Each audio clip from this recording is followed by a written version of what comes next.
All good. Yeah, so I think we got a decent setup here. My PC was too ancient to take my headphones, so That's funny.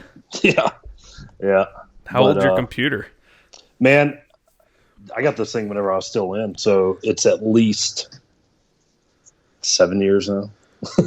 You got out in 13? Yeah, 2013. Yeah. You must have gotten out around the same time.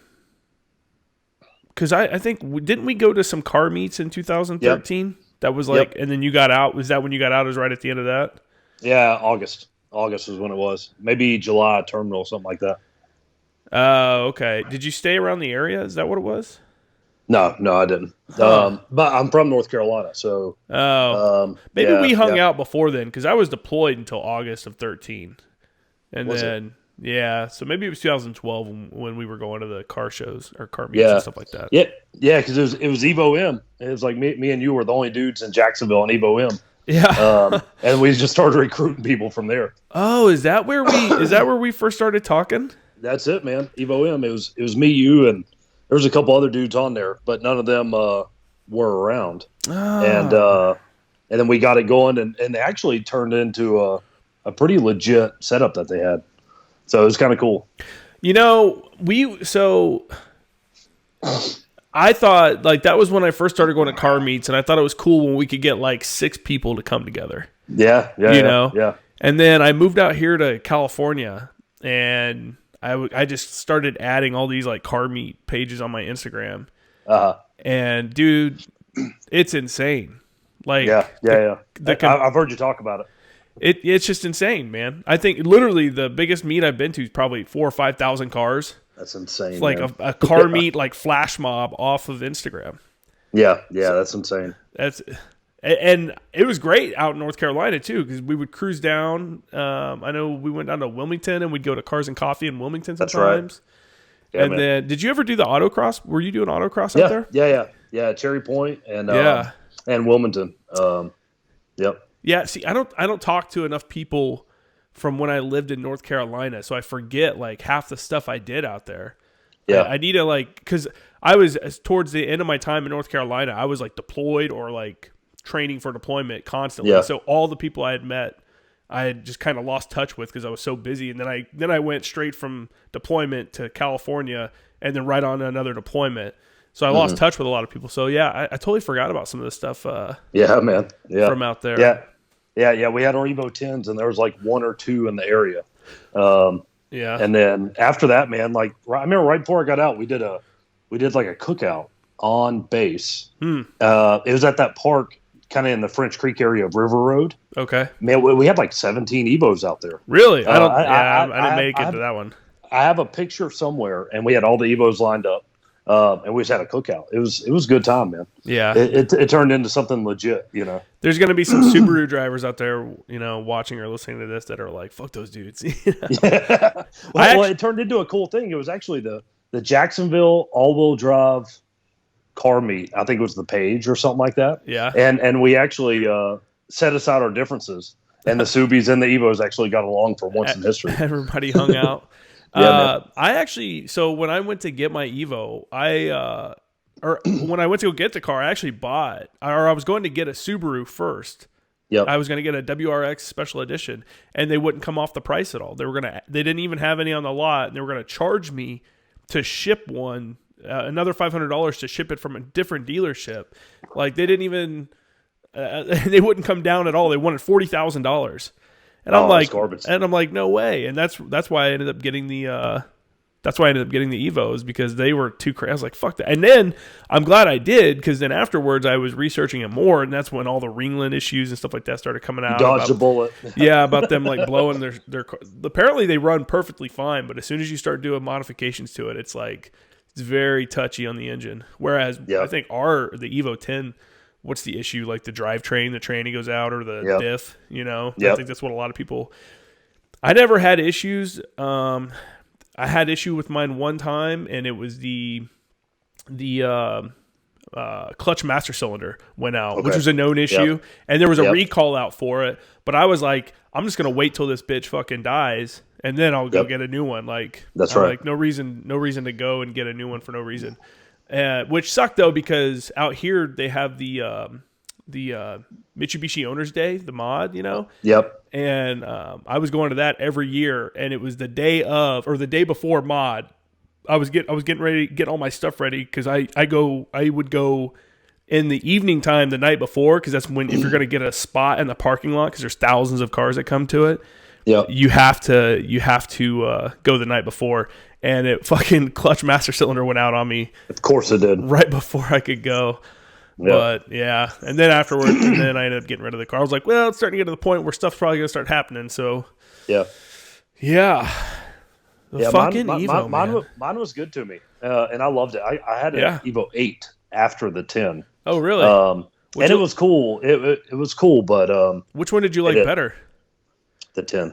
Yeah, the 10. Yeah, the 8 felt more raw to drive. But the 10, man, my 10, it seemed like it delivered power much more smoothly, and it just overall seemed more predictable. And I had it from the showroom. You know what I mean? So that was like, that was part of it too. Yeah, that was part of it. Is I had it from the showroom, so every mile of that car was mine. Whereas the 8 was obviously used, and and it's funny, the Evo 8 and 9 people are like super die hard about it, about being Evo 8 and 9 owners. They're great cars, but the Evo 10 I think has already shown a lot of times that it can do more than the 8 and 9. But they're all fun, man. If people are probably thinking like rice burners and shit like that, but these are fucking.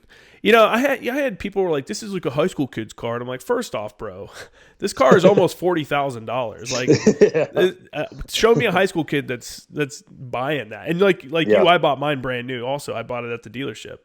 It had 5 miles on it. It hadn't even been test driven yet.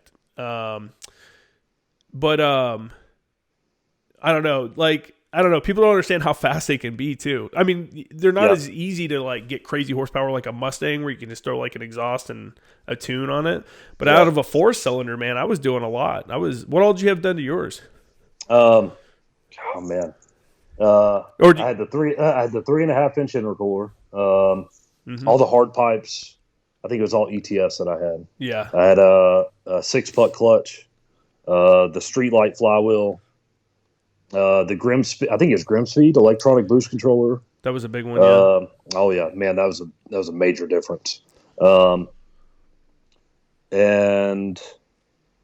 the ETS intake, and I think that was it, man. And a force fed, a tune from Force Fed. I put down 340 on their Mustang dyno at the time. Force Fed. That's where I got my first tune at. Yeah, in Fayetteville. Yeah.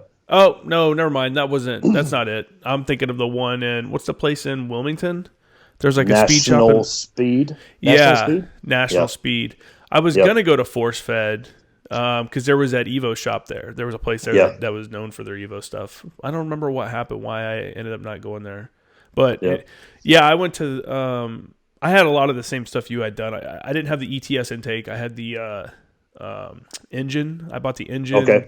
It came with the air intake, and it came with the upper intercooler hard pipe. There was like a kit you could buy. That was like the first thing I bought for the car.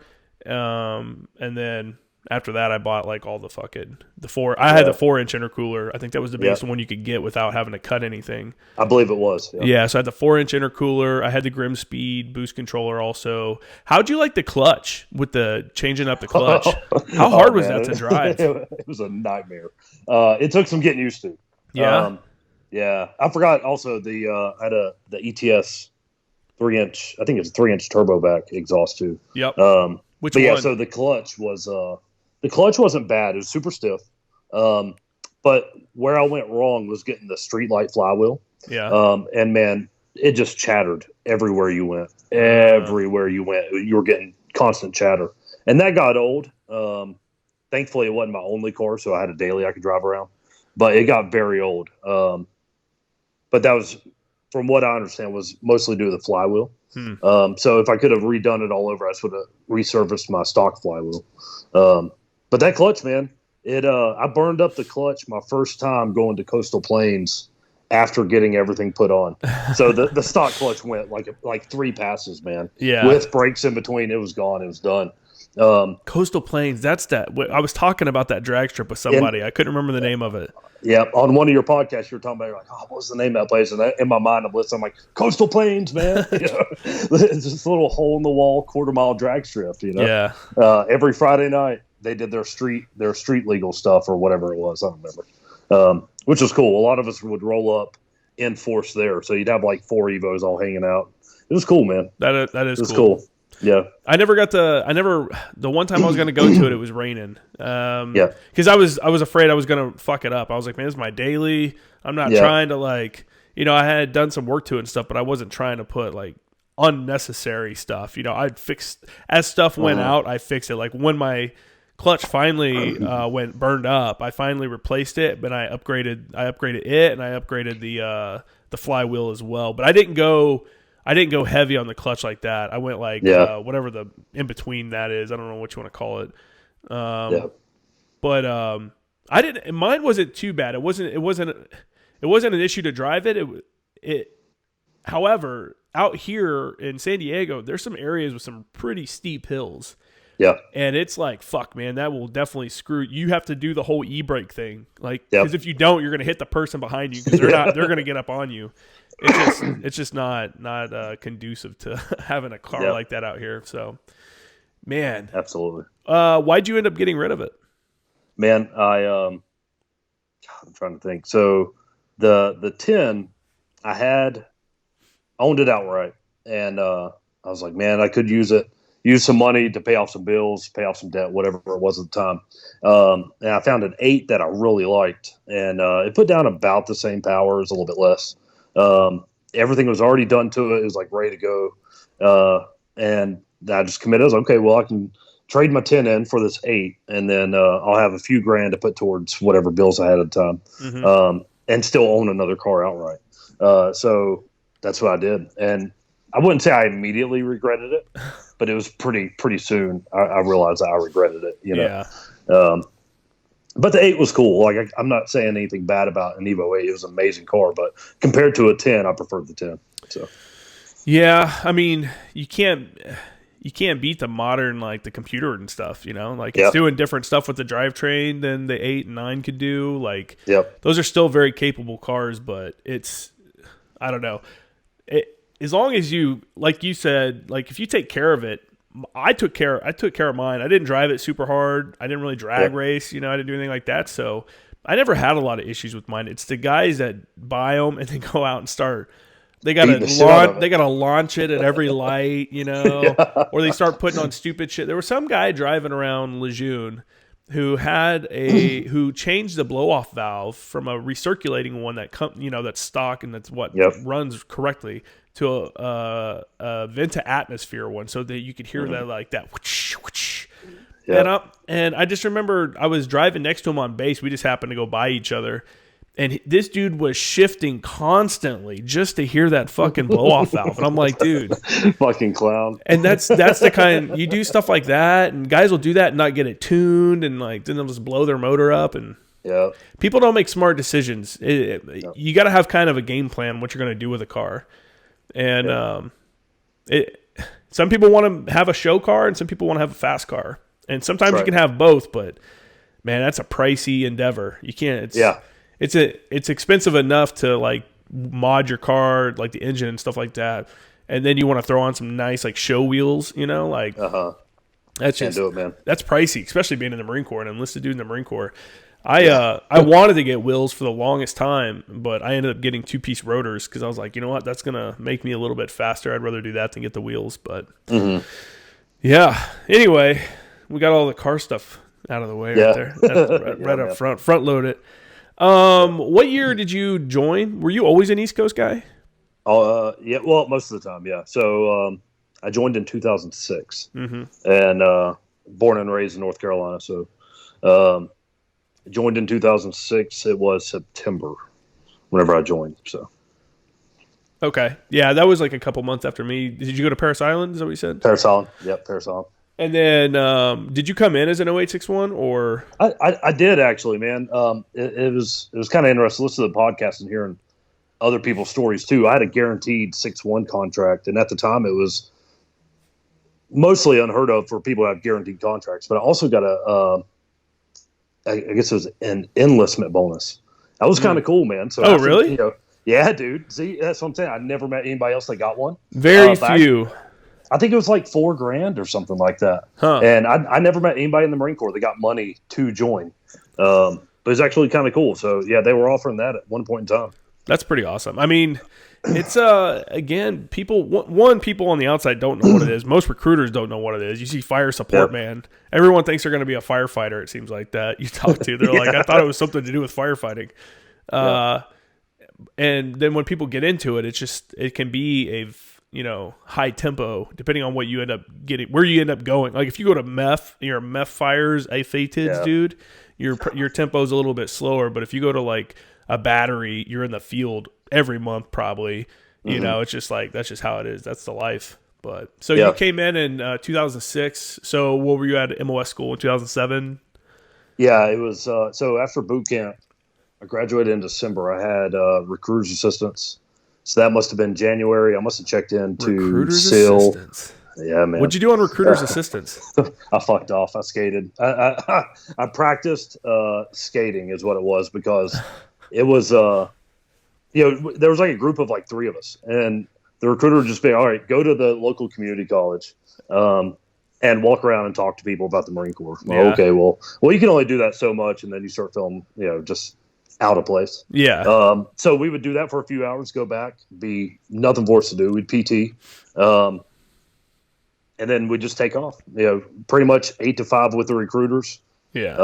On their weekends, I remember they had some like poolee functions. So you'd show up to there and you really didn't talk to anybody. They would do the talking for you. Yeah. So yeah, I had recruit assistants. I think it was like, I don't know, 2 weeks, 3 weeks, something like that. Did you get a promotion off that? Because don't you, if you get a certain amount of people to recruit now? No, I didn't. No. Private Reid, I had no idea what was going on. I just recruiter said go to the mall and talk to guys. I said, okay, that's what we're doing. So this group of 3 of us, we went to the mall and talked to every guy, and they're like, yeah, fuck off, man. They didn't want to hear what we had to say, Yeah. So the recruiter assistants, it was cool to see how recruiters work. I thought it was cool at the time, being a brand new Marine, Yeah. But as far as value to it, I didn't see much value that we added to the recruiting office. Well, at least you get to come home for a little bit, Yeah, exactly. I wasn't complaining. Yeah.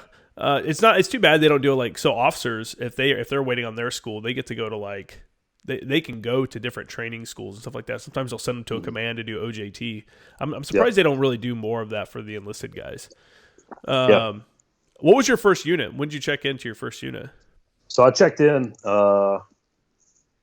man, I was lucky at SEAL. I picked up right away. I checked in 2nd ANGLICO. It must have been April, maybe somewhere around April. Okay. So yeah, I got to SEAL about late January, early February. Went through SEAL, Coronado, and then ANGLICO. So. Okay. Yeah, I wasn't sure if you were. So you were at ANGLICO the entire time, huh? No, not the entire time. So from ANGLICO, I went ANGLICO TAD to 2.9 to do my JTAC pump there. Then I went to 5th ANGLICO after that. From 5th ANGLICO, Wounded Warrior Battalion, and then done. Oh, geez. So, all right, well, let's start back at 2nd ANGLICO then. As a boot showing up. Okay. Having some experience with ANGLICO and knowing, like, people, I don't know, there's a misconception out there that there's some kind of, like, selection process or that ANGLICO, whatever. It's just a regular unit. Like, anybody gets orders out there. I say it's a regular unit as in that you're going to get orders there. I think the way that they utilize their people is irregular, and they do a really good job of like allowing teams to do work and stuff like that. But I don't necessarily think brand new guys should come to ANGLICO, because I think you show up and you don't have enough information and stuff like that. So what was it like for you to show up to ANGLICO? Did you know what ANGLICO was? Did they tell you in school, like, hey, this is where you're going and this is what they do? So at Coronado, I remember before we graduated Coronado, you get, I think it was web orders. And then with those, I remember my order saying 210. And there was another guy there going to 210. I was like, all right, well, cool. I guess we're going 210. Yeah. Well, I ended up getting honor grad at Coronado. No big deal. Whatever. Yeah. And so, Lance Corporal Reid now is going to second ANGLICO. And I'm like, Angle what? There was nobody else going there from my class. No, there was. There was one other guy going. So, all right, well, let's go to ANGLICO. And we show up, and we still don't really know what's going on. By now, you have an idea of that you're going to get a lot more training, is the way they explained it. One of our instructors at Coronado, I think he came from second ANGLICO, but he didn't really talk to us much about what it was going to be like day to day, or the type of training or the type of mission, other than it involved a lot of artillery and close air support. So naturally, I'm like pretty excited. Okay, well, that sounds a whole lot better than 210 that I thought I was going to. Yeah, for sure. Yeah, it sounds better on paper. But whenever you check in, you're just a dumb boot. You don't know what's going on. Check into the unit. There's a staff sergeant picked us up from whatever it was called on Lejeune, the reception center. Wherever the it was. Joint Reception Center. Yeah. And then you're trying to figure out, okay, well, I'm gonna be in 1st Brigade. I don't know what I'm doing, but I've got these 3 guys from 1st Brigade yelling at me, telling me I better memorize the Cas9 line before my second day. I'm like, oh my God, what is going on? So you're like, this is the fleet. Cool. This is what I've been wanting to get. Now, that's right. So, well, I've made it. I'm here now. So going into it, I didn't really know what I was going into, but I knew that it seemed on paper a little bit more high speed than just going to a battery or a battalion somewhere. But even then, you don't really have anything to measure it off of because you haven't been there either. Yeah. So I was excited for it. I was very excited for it.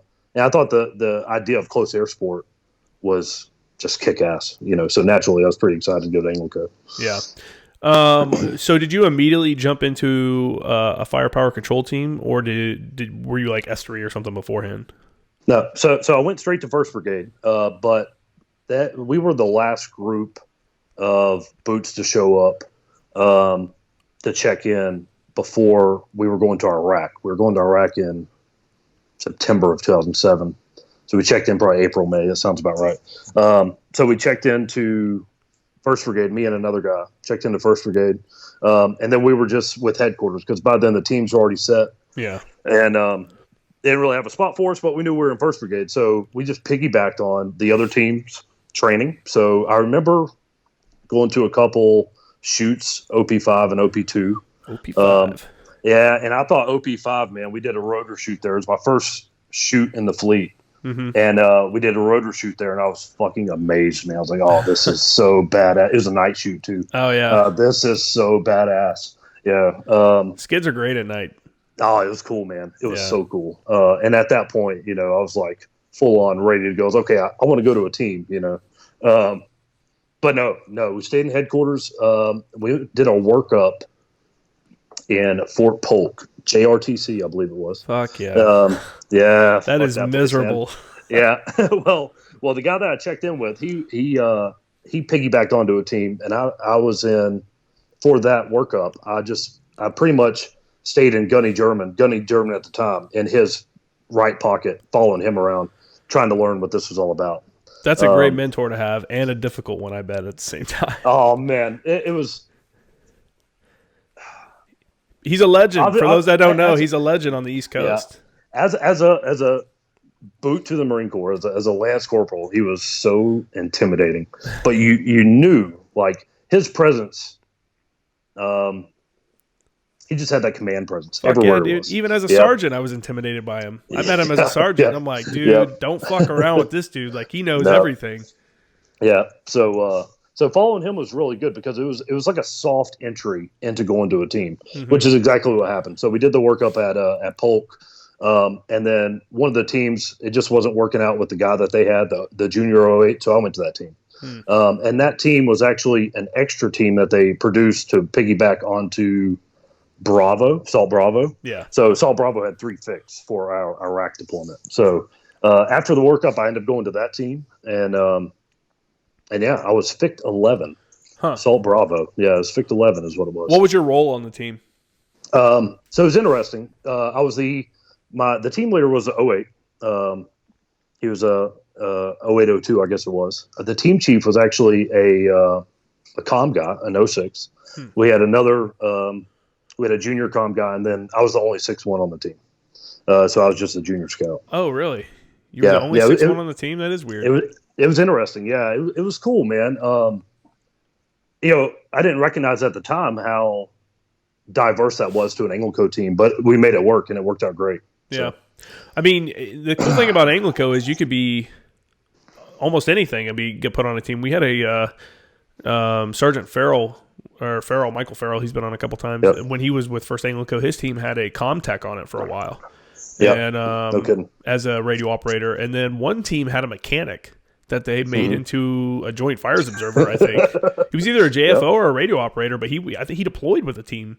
Dude, if you know it, you know it, man. And those aren't like, it's not like super common, but it's not uncommon. Like ANGLICO's kind of known for like, hey, we just want the best dudes from the unit to go out and do the missions because they're pretty important missions for the most part. Absolutely. So when you got to ANGLICO, did they tell you like, hey, you're going to start a workup, we're getting ready to go to Iraq? Yeah. So as soon as I got there, like, hey, welcome to the unit. We're deploying in 5 months or however long it was. Like, well, all right, cool, sounds good. Fuck, I got what I asked for. Yep, sounds good, man. I was pretty gung ho at the time. So as most new joins are, I guess. So yeah, I think we were at Fort Polk like, man, a month later. It wasn't long. However long it was shortly after checking in. We were at Polk doing the workup. So. Yeah. What'd you think about the training out of Fort Polk? Well, I didn't get to see much of it. Who were you attached to? I don't even remember. Well, it was an Army unit. Reid didn't remember. Yeah, it was an Army unit. Lance Corporal Reid don't know. He like I said, I followed Gunny German. I worked in the COC side by side with him, and I wish I could remember the units, but I don't remember the units at all. Do you think that the work that you did there kind of set you up for what you did in Iraq? I think knowledge-wise, it was a good entry for me to be going in. And sat beside Gunny German. Yeah. Gunny German at the time. It was because I wasn't with the team. I still got I got slayed PT wise, and knowledge was just pressed into me. So like I said, it was kind of a soft entry at that point. They had already done the ABC course, which was like a couple weeks before I checked in or something. So I skipped that, and I really had to start learning what was going on. So, did it set me up? I wouldn't say Fort Polk did. I really didn't do much. When you got to Iraq, is that what you did? Was work in a COC and a FSCC, Fire Support Coordination Center? No. I got moved to a FIC team right after Polk. So we supported a MIT team out there, and we were at Camp Habbaniyah for the first half, and then we actually moved up to Diyala province for the second half of the deployment. Didn't MITS, what was that, military training team? Training team, yeah. So we worked with this MIT team for, I don't remember the Iraqi unit, but it was an Iraqi battalion, and they were located all around Habbaniyah and TQ for the first half, and then they got tasking, the Iraqi battalion got tasking to go to Diyala, because Diyala was having some problems up there. So they reinforced the Iraqi army there and the army. Well, we went with them and the MIT team. So we were in Army AO. I don't remember how many people the MIT team had on, maybe 20. So there's about 25 of us just cutting around with the army in Diyala, which was really cool. Yeah. Because at the time there was nothing going on around Habbaniyah. Yeah. There's absolutely nothing. We did some cool missions. What year was this? Took us out of the area. 2007. Okay. Whenever I was in Habbaniyah, that takes us up to around Christmas or January of 2007, and then shortly after that's when we punched up to Diyala. Okay. We had some cool missions that were like in the area, but it was one mission that stands out to me. It was called Fair Play, I believe was the name of it, and what it was escorting. It was like 120 fuel tankers, Iraqi civilian fuel tankers from Ramadi, all the way up to the north side of Iraq to some fuel kind of depot, I guess, refinery maybe, filling them up and then driving back. And that took about a week.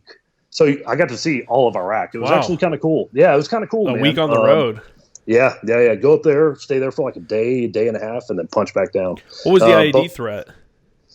Around Habbaniyah, I want to say the entire time we were there. This is Habbaniyah TQ. 1-1 was there at the time. Mm-hmm. I think 1-1 had like one IED strike in the 3 months we were there. Don't quote me on that. I don't remember exactly, but there wasn't much. Once we went to Diyala, it changed a little bit. But that was post. That was entry into 2008. So it's like January 2008. But 2007, around Habbaniyah, there really wasn't much going on. So it was just more active up there?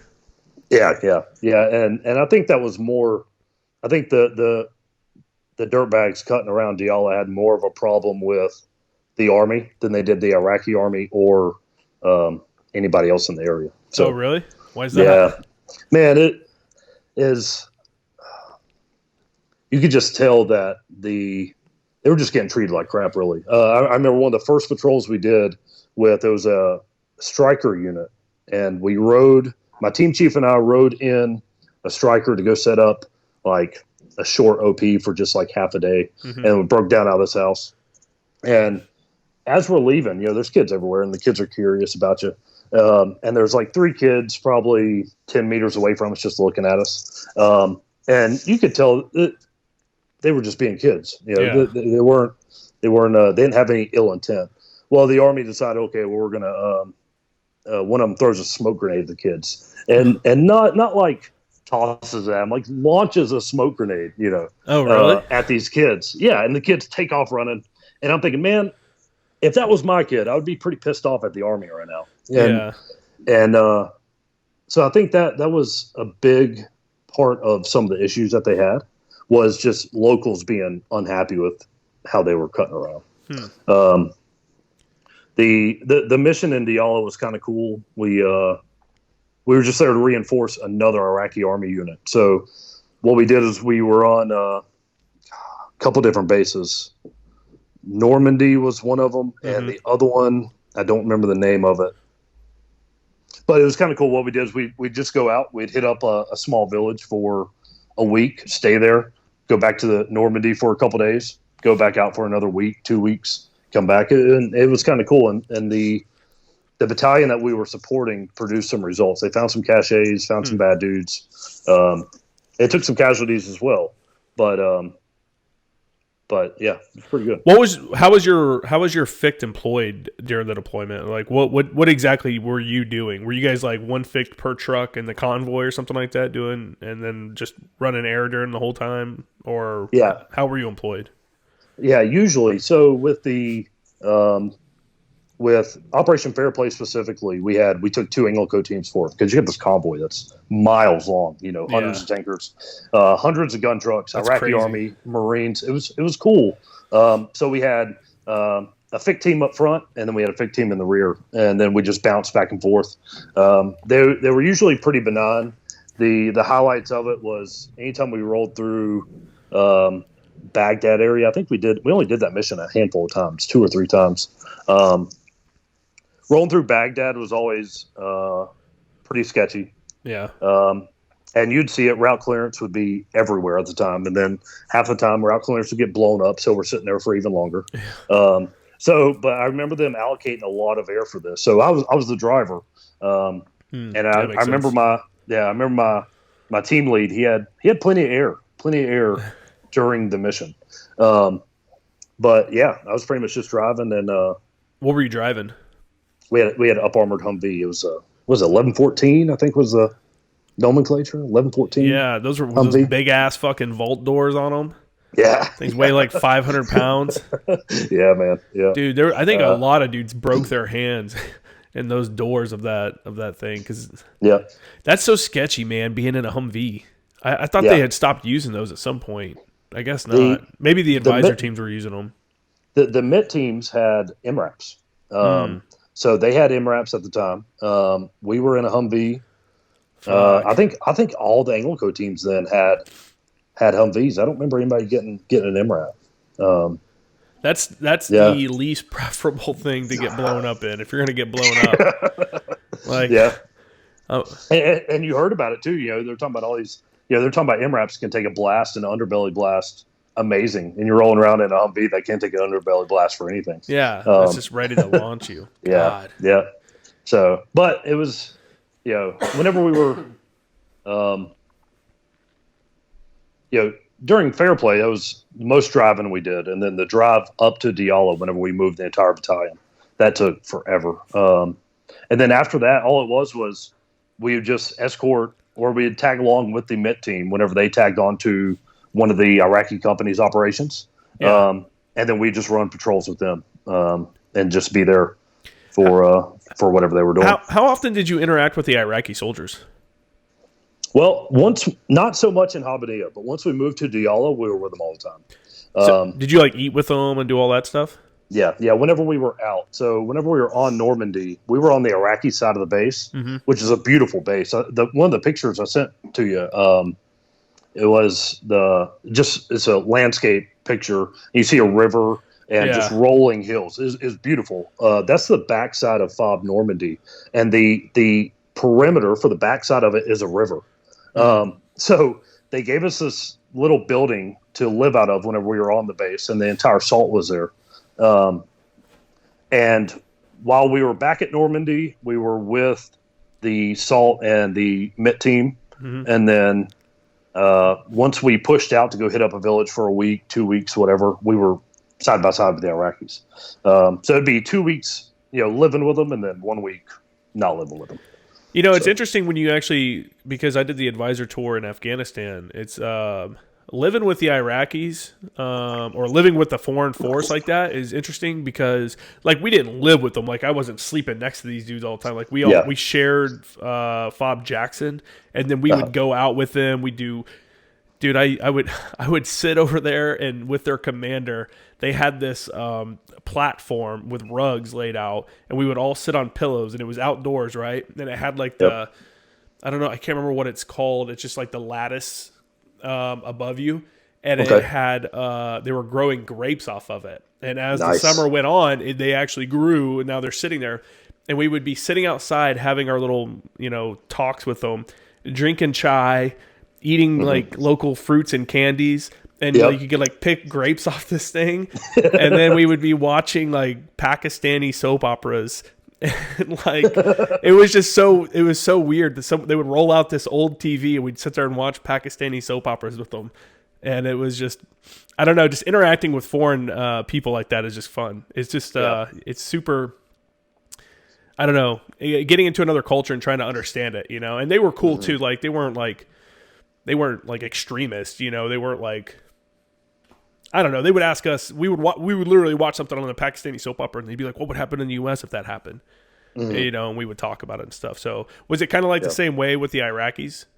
I didn't have continuity with any of the Iraqis I was around because each time we went out, we'd be with a different company or anything. I mean, the only continuity we had was probably, I think he was the OPSO or the XO of the battalion.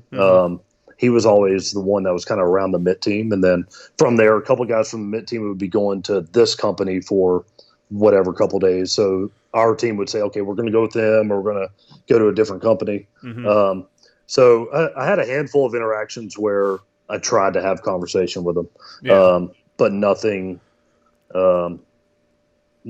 substantial, I guess. It was funny. You're talking about local candies and stuff. This is a story I like to tell because it was my first time ever being introduced to a pomegranate. Yeah. Growing up this simple life in Western North Carolina, I'd never seen a pomegranate before. Yeah. And we're on a patrol and we're like jumping over these people's fences. And I see all these Iraqis pulling something down from a tree, and I'm like, what the hell is that? So fuck it, I'm going to pull one down. As we walk by, I put it in my dump pouch for later. And I remember asking my team chief, like, Sergeant, what is this? He's like, that's a pomegranate, you dumb fuck. I was like, sweet, break it open. First time I've ever had pomegranate anything was in Iraq, and presumably organically grown in some dude's backyard. Same thing. I had never had a pomegranate or really seen them until I was in Afghanistan. Same thing. Those dudes, because I was like, what is it? Like, you crack it open and eat it? Like, I'm like, that this looks fucking weird. Yeah. Very cool. Yeah, it was pretty cool. Fuck, man. Yeah, it's cool the stuff you get introduced. Obviously that's something here you get in the United States, stuff like that. But pomegranates are actually really big overseas, and so are dates. Dates are really big. Yep. And then that was the only time I've ever had almonds. They would bring out a plate or a thing full of almonds, and they all had their shells on them. So you had to shell the almonds. And I'm like, that's fucking weird. Yep. That'd be foreign to me too, man. Yeah. Yeah. So when you came back from that first deployment, then what was your role like? Were you now seen as a little bit higher in seniority? Like, you have a little bit of real world experience, and stuff like that. Because for people that don't know that aren't in the military, it's like a lot of times you get put in a unit and you're not really fully part of the unit until, for us at 10th Marines, it was like, the boots would get less shit after we did a Fort Bragg exercise, because you go to Bragg for a month, go out there and prove that you know what the fuck you're doing, and you can learn and stuff like that. And then you come back and you're held up a little bit higher. And then if you were shitty out there, then you're like the dude that's always cleaning shit now, Yeah. So I think 100%. Once you do something like that, where you do a deployment and come back and you show that you know what the hell you're doing, you come back with a little bit of seniority and a little bit of I don't know, clout, I guess, if you want to call it that, within your unit. So what was that like coming back? Were you still a Lance Corporal? I was a Lance Corporal then, yeah. I was still a Lance Corporal. Whenever we got back, I got promoted to Corporal, I don't know. I don't remember how long it was, maybe 6 months after. It was very much so like that, because before, the little bit of time I had the unit before we went to Iraq, it was you're just getting slayed. If you got downtime during the day, you're getting slayed by somebody, man. Yeah. And instead of getting slayed twice a day, we only got slayed once a day, something like that. So it wasn't too bad. And you got a bigger grip on things. So you're not just the lost boot kind of walking around anymore. You kind of know the flow of things and how everything's going. Yeah. So coming back, it was pretty chill. We knew that we had some time before we were going to be deployed again, and before we started another workup. I think we ended up having, we came back April 2008. So we had a little over a year back before we deployed again. So from that time, when we first got back, it was right back into training, but it wasn't anything that was shocking. You know what I mean? It was just kind of run-of-the-mill backyard shoots at Lejeune. We did some training for, I think it was 2nd Brigade. They went to NTC for training. And 1st Brigade, not all of 1st Brigade went, but a bunch of us went to take pretty much a bunch of officers to facilitate their training and evaluate their training at NTC. So those were like the big items before we did our workup for our 2009 deployment. NTC is great. Like, I've never been out there for an exercise. I've gone out there. I lived the ghetto rock star life of a JTAC and stayed in the hotel on base there. Damn right. and then drove out to the range every day and controlled F-35s and come back to the hotel and drink some beers at night. Yeah, you can't complain about that, man. So my NTC experience is vastly different than probably most people that's been to NTC. But for those that don't know, NTC's out in the middle of the desert. For those that are in the Marines, know 29 Palms. It's basically like 29 Palms. It's just like a main side area. It's actually shittier than 29 Palms. I don't know how much time you spend at 29 Palms, but at least 29 Palms, you can drive outside the gate, and there's actually like restaurants and like bars and stuff like that. NTC is like 25. I think it's like 25 miles from anything. The closest thing to it is Barstow, and Barstow is not like. Yeah, I don't know. So NTC kind of sucks. It's way out there, but go ahead, sorry. Whenever I was just gonna say, whenever we did that for 2nd Brigade, I don't remember exactly when that was, but at that point I started being groomed to be a team chief for our next deployment. So I was a corporal by then. I remember that I was a corporal by then, and I started being groomed to be a team chief, but I didn't know what team I was going to. A lot of the team chiefs that we had from the Iraq deployment left. Quite a few of them went to MARSOC was becoming a thing then. Yeah. And they went to, I think it was Fire Platoon at the time. Yeah. To try and pioneer that. So a lot of our team chiefs from that 2007, 2008 deployment, left very shortly after to go over to MARSOC and start doing cool things over there. That's cool, man. That would have been one of the first guys over there then, around that time frame. That's awesome. Had you gone to JFO at this point, the Joint Fires Observers course? So the way JFO worked for us, all the team chiefs that would be team chiefs on our next deployment in 2009, Gunny German was at Lant at the time. Yeah. And he brought JFO down to us. And it was him and I remember a couple civilians, and they set up all their stuff in the old pair loft, the old second ANGLICO pair loft that we were using as our supply building. They set it up there.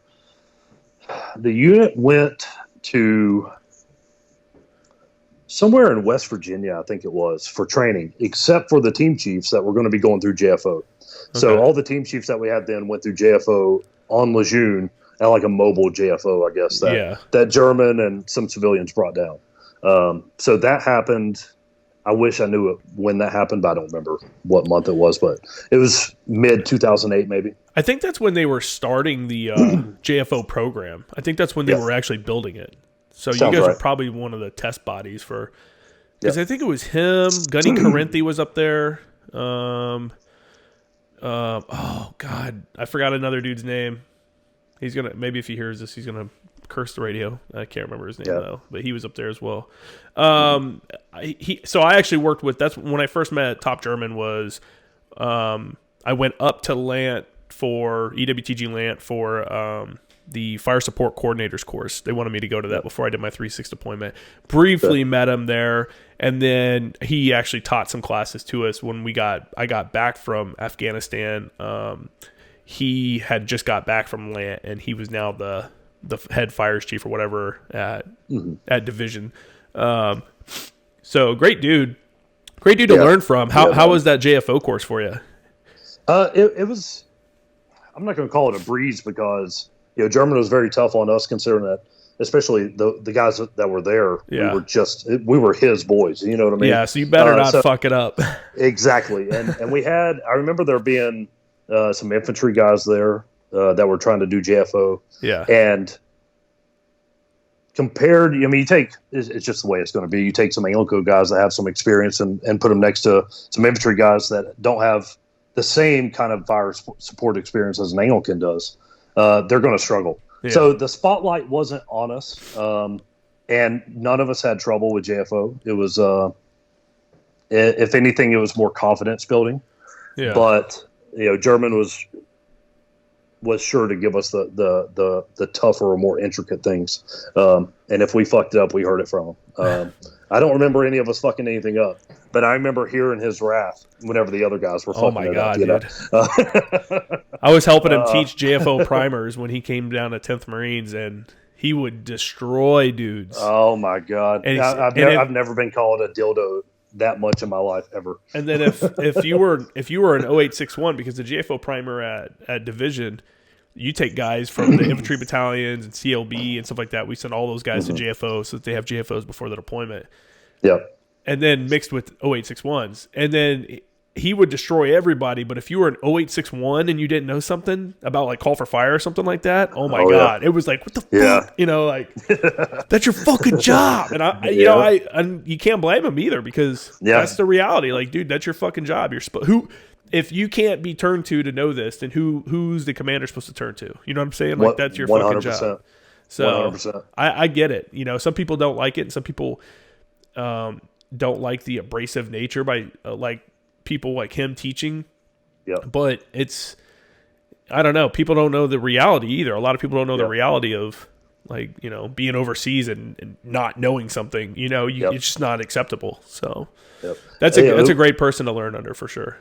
The thing that the kind of the way I saw it too, with taking it with holding people to a higher standard when it comes to learning that kind of thing, is you're not only representing yourself, but you're also representing other JFOs that are going to come after you. So if that one bad apple out of the bunch ruins the the name or reputation of a JFO because he just doesn't know his shit. Yeah. He's not doing any favors for the guy after him. That commander is going to remember, well, I had a JFO before, but he didn't know shit. Yeah, exactly. And just discredits the whole program. So I understand that he was very serious about, you're either going to pass and know it or you're not passing.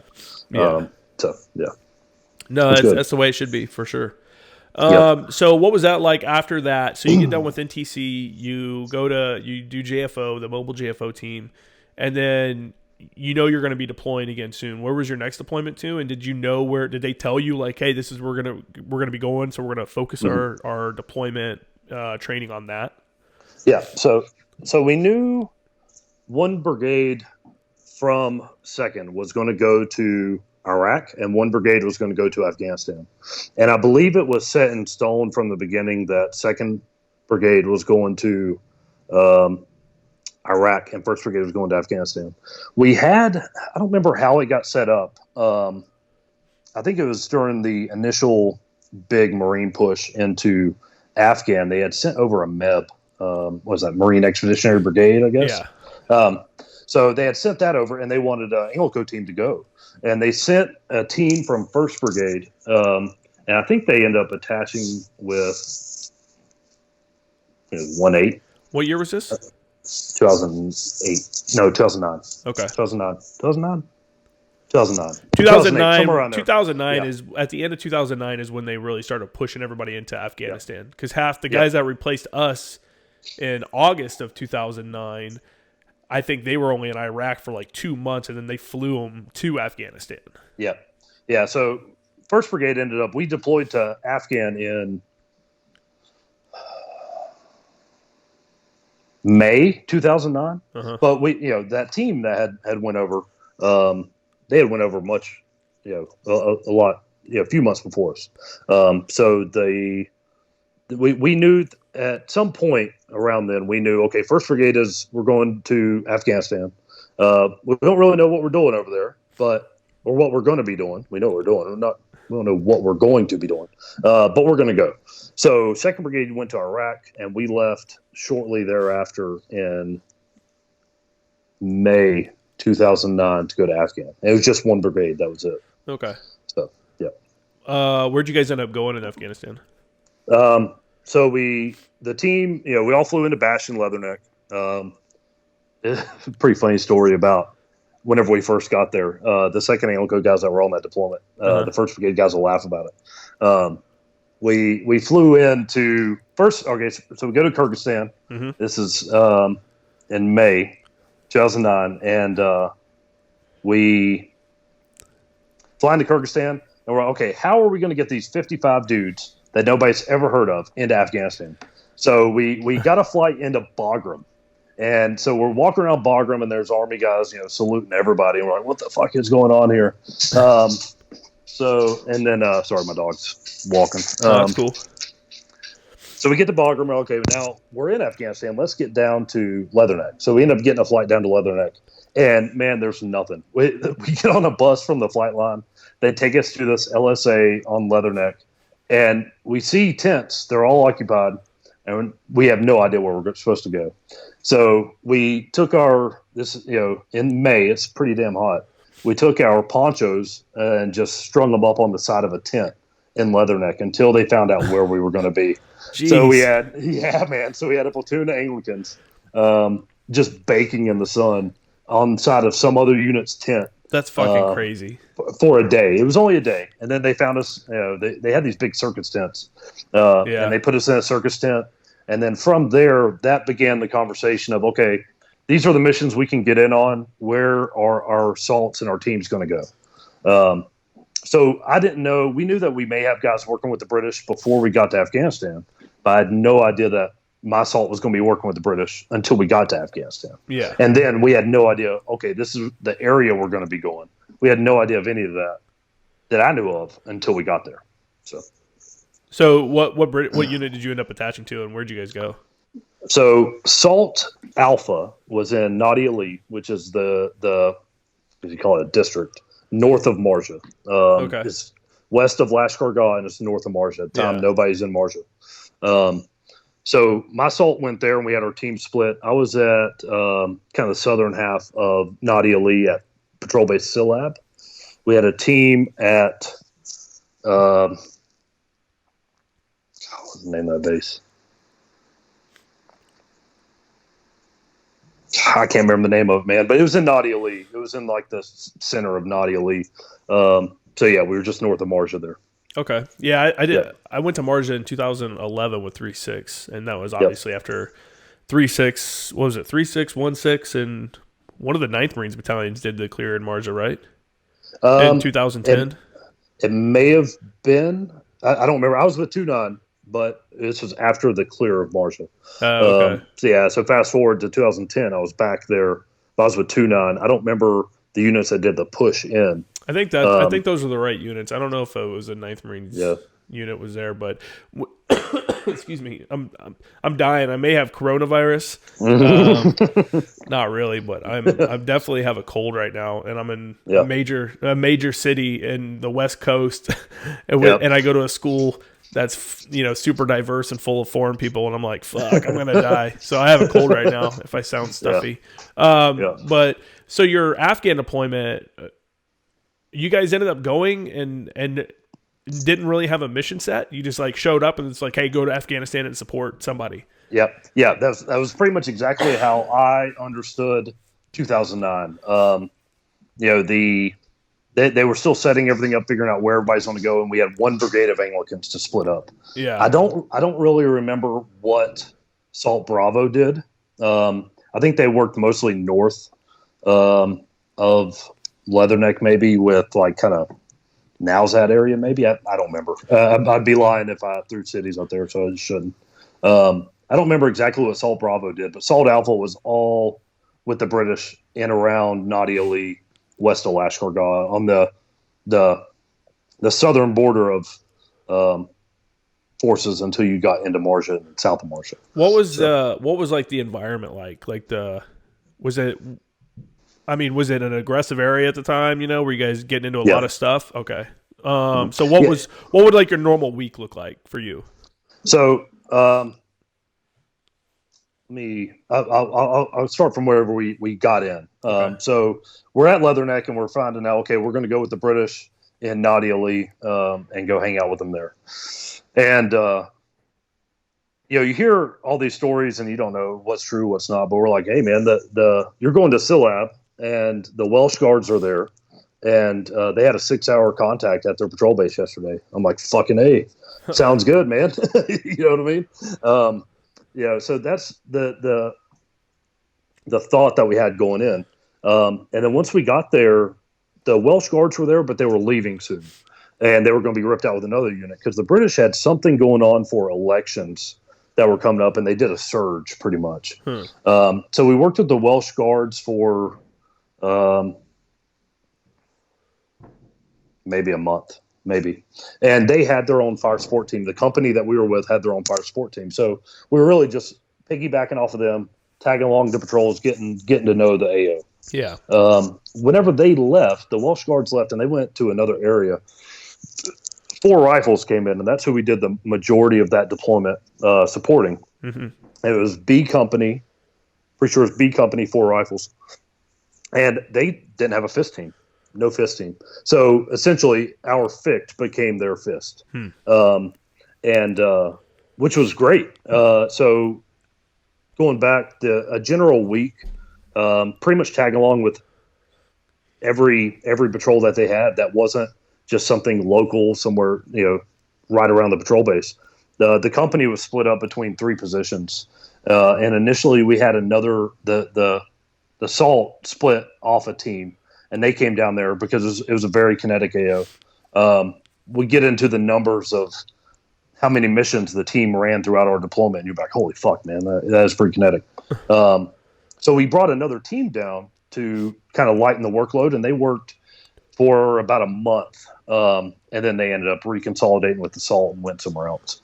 But it was a lot of local patrols, kind of close to the PB, just to resupply the other 2 locations that we had, that they had platoons at, was an all-day affair. And it'd be a company-wide operation just to get down there to resupply them. Jeez. So, man, it was wild. What was the biggest threat there? IEDs. Yeah. IEDs. B Company, IEDs and grenades. Probably had more casualties from IEDs, but they had a lot of grenade casualties. So small arms fire, we had a couple guys get shot, but no, I remember it was nothing major. Like one guy, I remember, is not as major as it can be, I guess. Yeah. One guy got popped square in his, I don't know what they call their plates, but square in a sappy plate. Oh, that's really? the first time I had ever seen somebody get shot. Like, whoa, like, oh shit! Well, the plates work, man. That gives you a little bit of confidence, I guess. Yeah. So it was a lot of just trying to maintain whatever security they can. Yeah. But whenever you're on a southern flank and the enemy has all of Marja to egress to, and they have free roam in Marja, they can come up anywhere, man. They can come hit you absolutely anywhere. So they would come up there and mess with us. And the British, they weren't very aggressive. So it was great for us as fire supporters because they just wanted to hunker down, shoot back a little bit, and let fire support do the job. And that was amazing for our FICT because we got tons of work, What were you guys utilizing the most? IDF, air? Yeah, mortars and air. And mostly fixed wing. We did get quite a bit of rotors. About midway through that deployment, there was a span where our flights that were coming into, they called it a PB. It was probably more like a COP, but the British called it a PB. It was officially PB SILAB, patrol-based SILAB.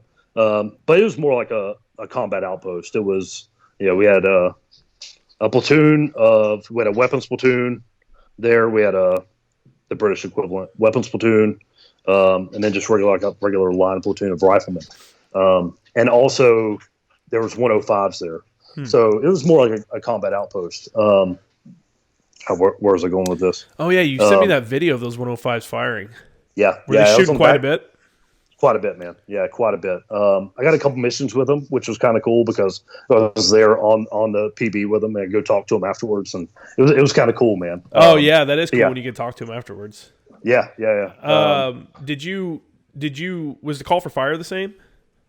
I remember it being slightly different, but nothing that would be challenging, I guess, to pick up. And a lot of that was went and talked to them before and said, okay, this is what we want to hear. This is what I may give you, but you'll understand it. Yeah. So it wasn't too bad. And it was kind of convenient too. Whenever we used it for, if one of the other positions was in contact, we just pick up the field telephone and like hit the button so many times and they'd pick up, Oh, and that's you had cool. Like instant communication to the guys on the other side of the cop from you. That's cool. To do the mission. So. It's what you were saying about the Taliban being able to retreat down to Marja. It's interesting how they know the battle zones, they know the lines, like where units 100%. boundaries are and stuff like that, because they know where they get attacked and then where they stop getting attacked. So, in the south end of Marja, was that anybody's battle space, or was that just like a open air? Like there was nobody controlling that area. So at the time, we were on the northern border of Marja, and Marines had started to go down south, and they established Dwyer. And then from there, Marine units started moving up north. And I don't remember who was on we're on the northern border of Marja. I don't remember who was on the southern border. It was Marine units, but we never heard from them. They were miles away, So there was the only people that were in Marja at the time. Every now and then we'd get a call, and you'd see some SF dudes rolling over in Blackhawks going to Marja to do some good work. Go do work. But and but that was it. There was never anybody else down there. The entire the northern defense of Marja was a huge, massive IED belt, and there's just nothing there at the time. Nobody there. So, and we could only go in so far as a company of British. Yeah. Did you guys ever have any of your American vehicles get hit by IEDs out there, or British at all? I didn't even have a vehicle. Our team didn't have a vehicle. Oh, really? Yeah. So we flew in, and there was probably a vehicle available for us if we needed it. Yeah. But we flew into SILAB, and we didn't have a vehicle the entire time we were there. The British vehicles, so they had, whenever we first got in there, the Welsh Guards were still there, and they had a tracked was a very small tracked vehicle, and they said it was really good for crossing canals. Never saw it cross a canal. The only time I saw it was whenever they did logistics runs. The British logistics folks from Bastion would come down. They'd have them with it. And they couldn't take an IED blast. Like, it was like the second or third day there, we saw a guy that was in the back of one that got hit by an IED, and he came out mangled. Man. So they didn't use them much. They had MRAPs, and that's what you had. Yeah. Did you ever get to use the British weapons? Did you guys ever swap out rifles? Like, I'm gonna take yours out. Yeah, just to play around, man. if the PB or the comp, whatever you want to call it, man. If they came under, we'd get to play around. I think they had the bullpups, right? SA-80. Yeah, I don't want to lie. I think that's what it is. SA-80. Yeah. And get to play around on that, but usually I'm a left-handed shooter, so I couldn't shoot it. Yeah, yeah, well, that sounds right. Yeah, it was a very bullpup design from what I remember. So never played around with that. Other than a couple times if the PB was getting contact and we went up to a tower to go play around. They had the saw. They had the saw exact same. They had 240s, but they were the 240 Golf. The Marine Corps had the Bravo by then, but they had 240 Golfs. Yeah. So familiar with that. The saws they called it Mini-Me or something, but it's the exact same, man. Yeah. And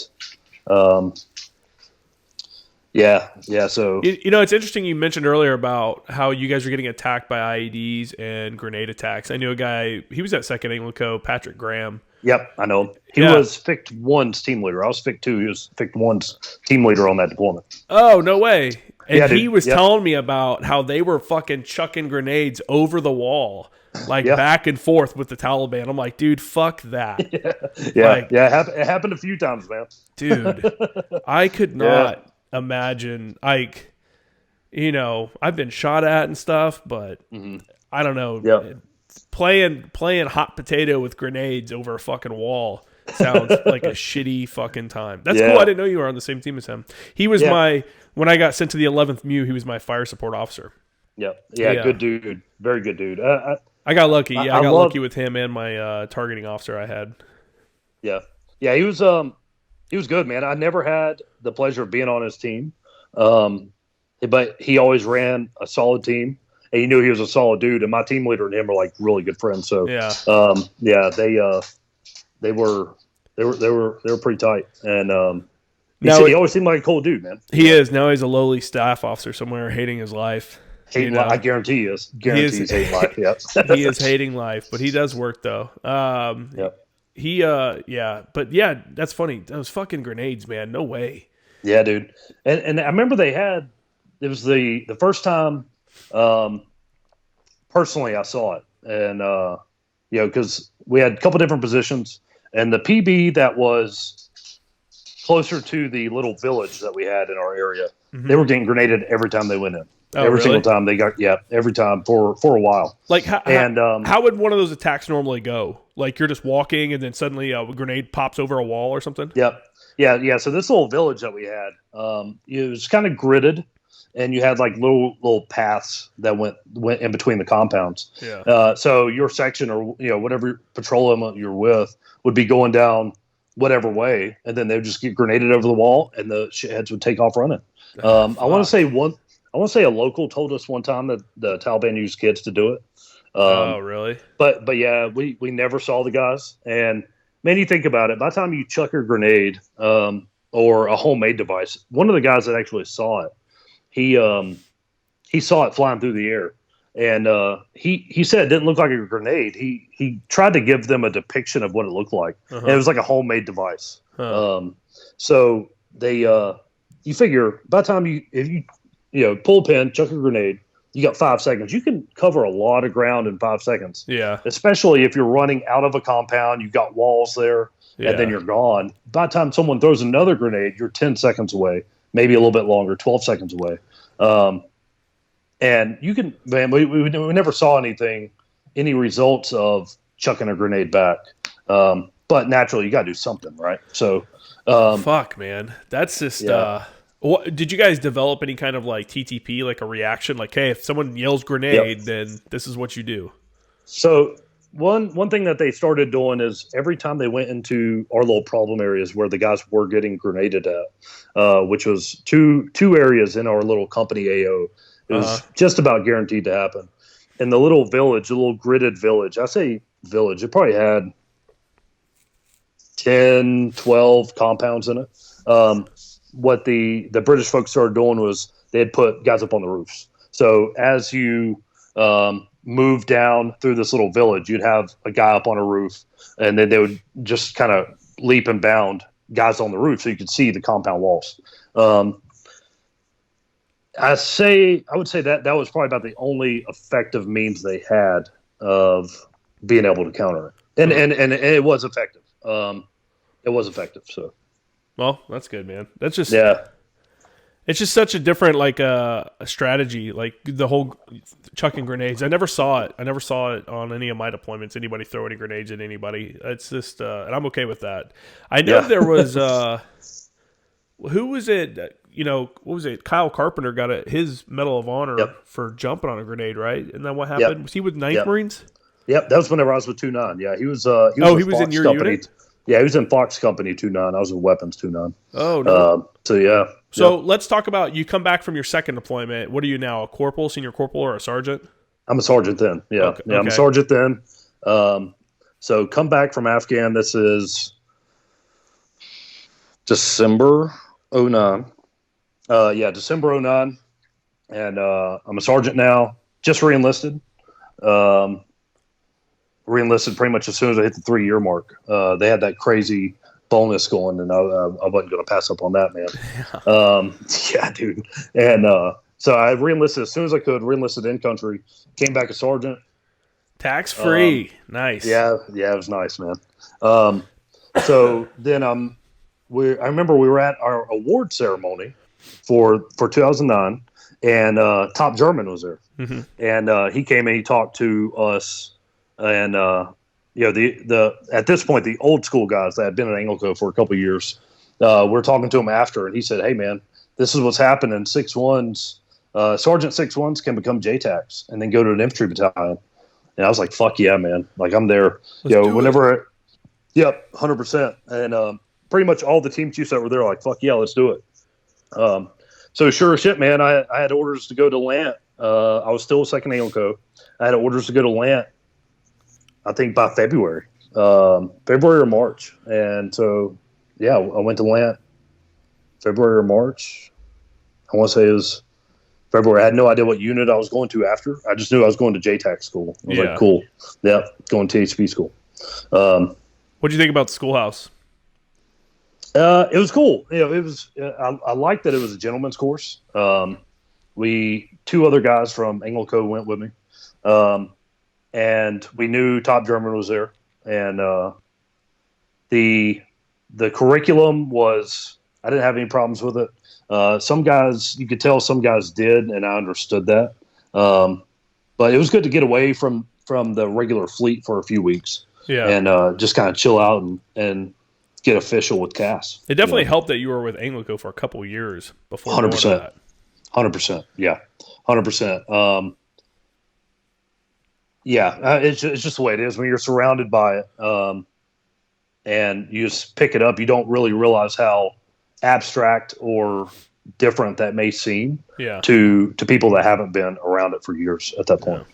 So you come back from TCP school, and then did you get attached to 2-9 from ANGLICO, or did you go to 10th Marines? Okay. Yeah, so I don't think that the plan was set there yet that Sergeant 6-1s are going to go through 10th Marines. I think if they were from 10th Marines, they were just going to get TAD orders or whatever it was. Yeah. And that's what happened, but I was still a second. So I got my orders from second to go to 2-9, I checked in. It must have been March or April it had to have been very, very soon, because we deployed not that long after, we left for our workup not that long after. So it had to have been March or April 2010 at that point. How did the workup with an infantry battalion differ from what you had done previously, your 2 previous deployments with an ANGLICO unit? Okay. So get to 2-9, and we did some some small training around Lejeune, and then we left for EMV. It was EMV at the time. No idea what it's called now.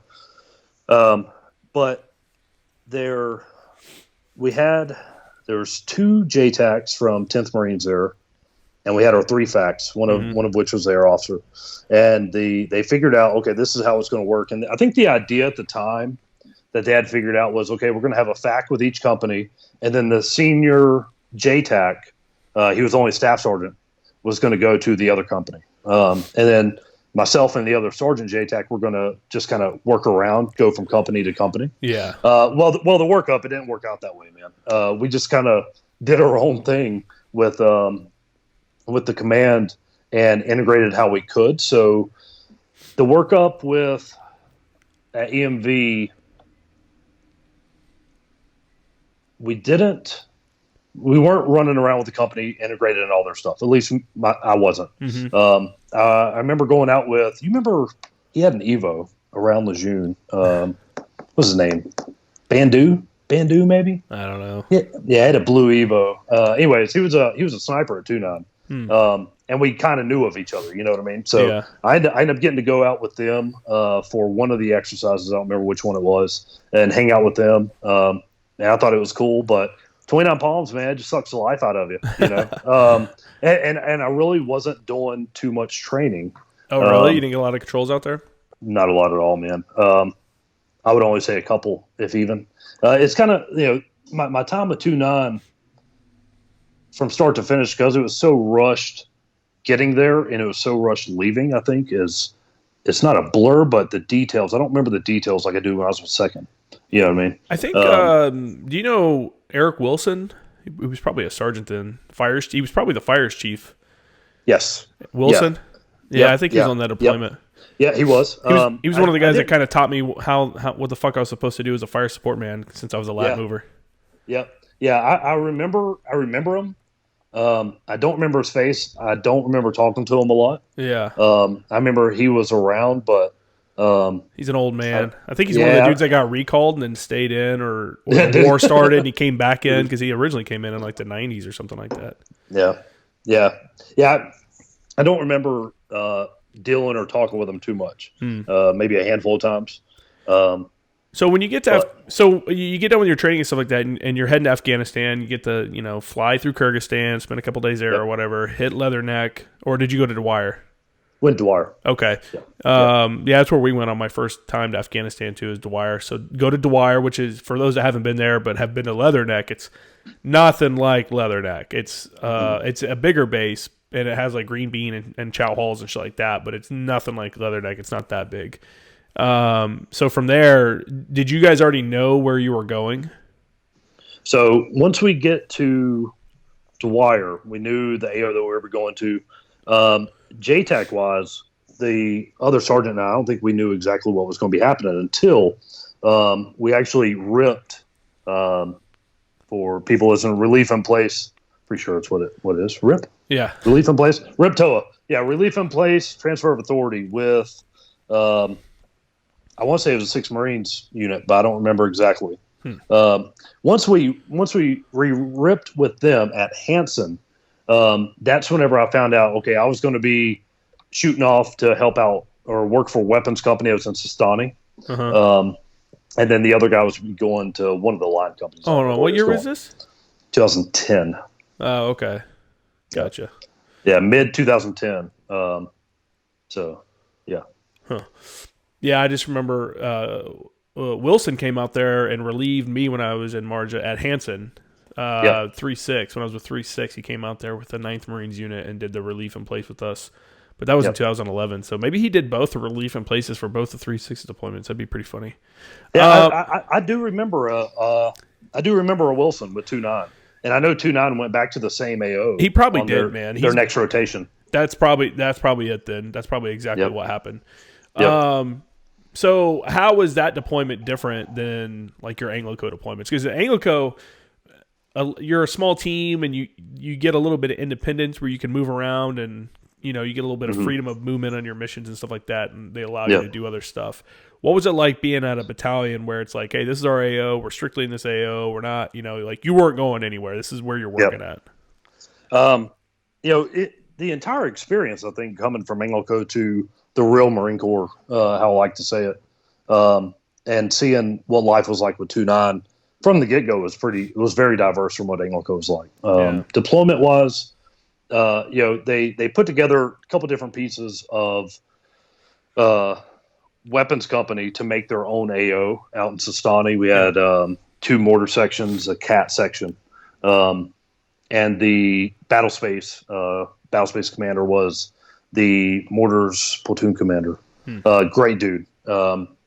And I show up out there. They told me, okay, they got their own little AO, but they don't have a FIST team or anything. So you're going to go out there and you're going to do it. And I was like, cool, man. I'm not concerned. Yeah. They said it at the time and throughout our deployment, it was the more benign area of 2.9's AO. So managing the workload solo, I was okay with.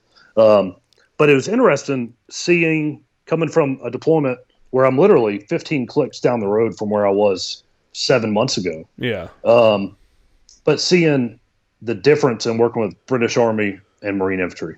Yeah. Okay. Or British Army Infantry and Marine Infantry. Yeah. The British love to use fire support. Loved it. But the guys I was with, man, no, they get shot at, they want to hunt them down. They want to deal with it. They want to close with, Yeah. Whatever that close with the Marine Corps rifle. Seek out, close with, and destroy the enemy. Yeah, fire and maneuver or something. I don't remember. Anyways, it was really cool getting to see that, and I was happy with the guys I worked with because I was kind of happy that I had a hodgepodge group of dudes that were put together in this AO, and they had 3 different positions, and I managed the fires for all 3. But like I said, it was a pretty benign area. Really? So, yeah, at the time it was. The way we had an understanding of it, the way it was briefed to us, is that Sistani at the time was like the rest and refit area for the commanders, the Taliban commanders that were operating in Marja. Yeah. So throughout the deployment, between the 3 positions, everybody got contacted more than a few times, and there was a few IED strikes. But it was nothing like it was what I expected when I was with the British, or nothing like it was whenever the other companies are in contact daily, and their JTACs and their FACs are getting tons of controls, and I'm over here like, let's just do a show of force because we're bored. Let's raise some morale real quick and do a show of force. When I was there in 2011, we had a same kind of thing. Our weapons company, that was their AO. They went to Sistani, and they didn't have a forward observer, so I sent Lamel, one of my scouts named Lamel, over there, and Sistani Gap was a shitty spot. They'd always, that and like the tip of Sistani, they'd always hit IEDs there. Yep. And I think the first HIMARS strike that I did was on a dude in Sistani. And it was 3 guys, and they one of them had just come down from Pakistan to teach these other guys how to put in IEDs. Like he was some kind of bomb maker. So I was not I didn't feel bad about taking them off the battlefield, but Sistani was pretty active in 2011. That was like an active area. Our weapons guys got a lot of work out there. Yeah. I mean, I don't want to discredit the work that they did. They did a lot of great work, and there was a threat, and there was an ID threat, but fucking IEDs, man. Yeah, it wasn't. There wasn't so much of a small arms threat as there was in the rest of the AO. That's probably the best way to put it. There wasn't as much of a small arms threat as there was in the rest of 2.9's AO at the time. Okay. I mean, I walked away. The other JTACs and the FACs on that deployment, they walked away with multiple controls. I walked away with a control on an IED team. And that was, I think it was less, I don't know how to explain it. There just wasn't as much small arms fire. Yeah, it wasn't as kinetic. Yeah. And when they do out there, when you would get it, it would be like hit and run. Obviously, that's right. They'd always have like they'd fire from a tree line that has a waddy in between them and the tree line. That way, it'd be hard to even get to them. So they'd shoot for a second and then bounce, drop their weapons in a field, and then unless you just happen to have air on station or the blimp looking over there, like you weren't gonna get them a lot of times, which is pretty shitty and frustrating. Yeah. It was kind of the same way. The year prior, it I got tons of air because if the other guys didn't have any patrols out or anything going on like that, I would always take them. And if I had a patrol out, I had the same priority as I did for anybody else. So I run a lot of NT-ISR with my air then. For people listening, non-traditional insertion, surveillance, reconnaissance, using an aircraft to look around and see what you can pick up with sensors, cover friendly patrols, that kind of stuff. Yeah. So a whole lot of that. I got plenty of air. It's just we couldn't find the guys to eliminate IED teams. It was pretty tough to do that. And then small arms engagements were just very sparse. Yeah, they're quick on putting IEDs in, so it's almost you have to get lucky almost to. That's exactly. It's hunting. That's exactly man. what happened with mine. It's hunting. It's a weird hunting, especially if you're working out of a COC and you have access to the the GBOS cameras and the blimp and stuff like that. Like you're just all right. We know we're always coming from this area, so let's watch this spot for 2 days, 3 days. Whatever. I'm going to watch a single spot until one of them crosses, and sometimes it pays off, and you get to take some dudes off the battlefield. Yep. It's a weird world though, for sure. What was it like when the whole Kyle Carpenter thing happened? Obviously, you guys didn't know it was going to be a Medal of Honor incident at the time, but had you heard about it in the battalion that, hey, someone, there was a grenade attack and. Yep. So I remember I remember it happening, but I remember like one specific thing about it. Whenever they went to build that PB, they were in the middle of building a PB. And I'll keep in mind where I was the deployment before in 2009, that AO that Fox Company 29 was in a year later butted up to the AO that I was in with the British, right? The southern flank there. And towards the end of 2009, we started getting hit with an anti-aircraft gun.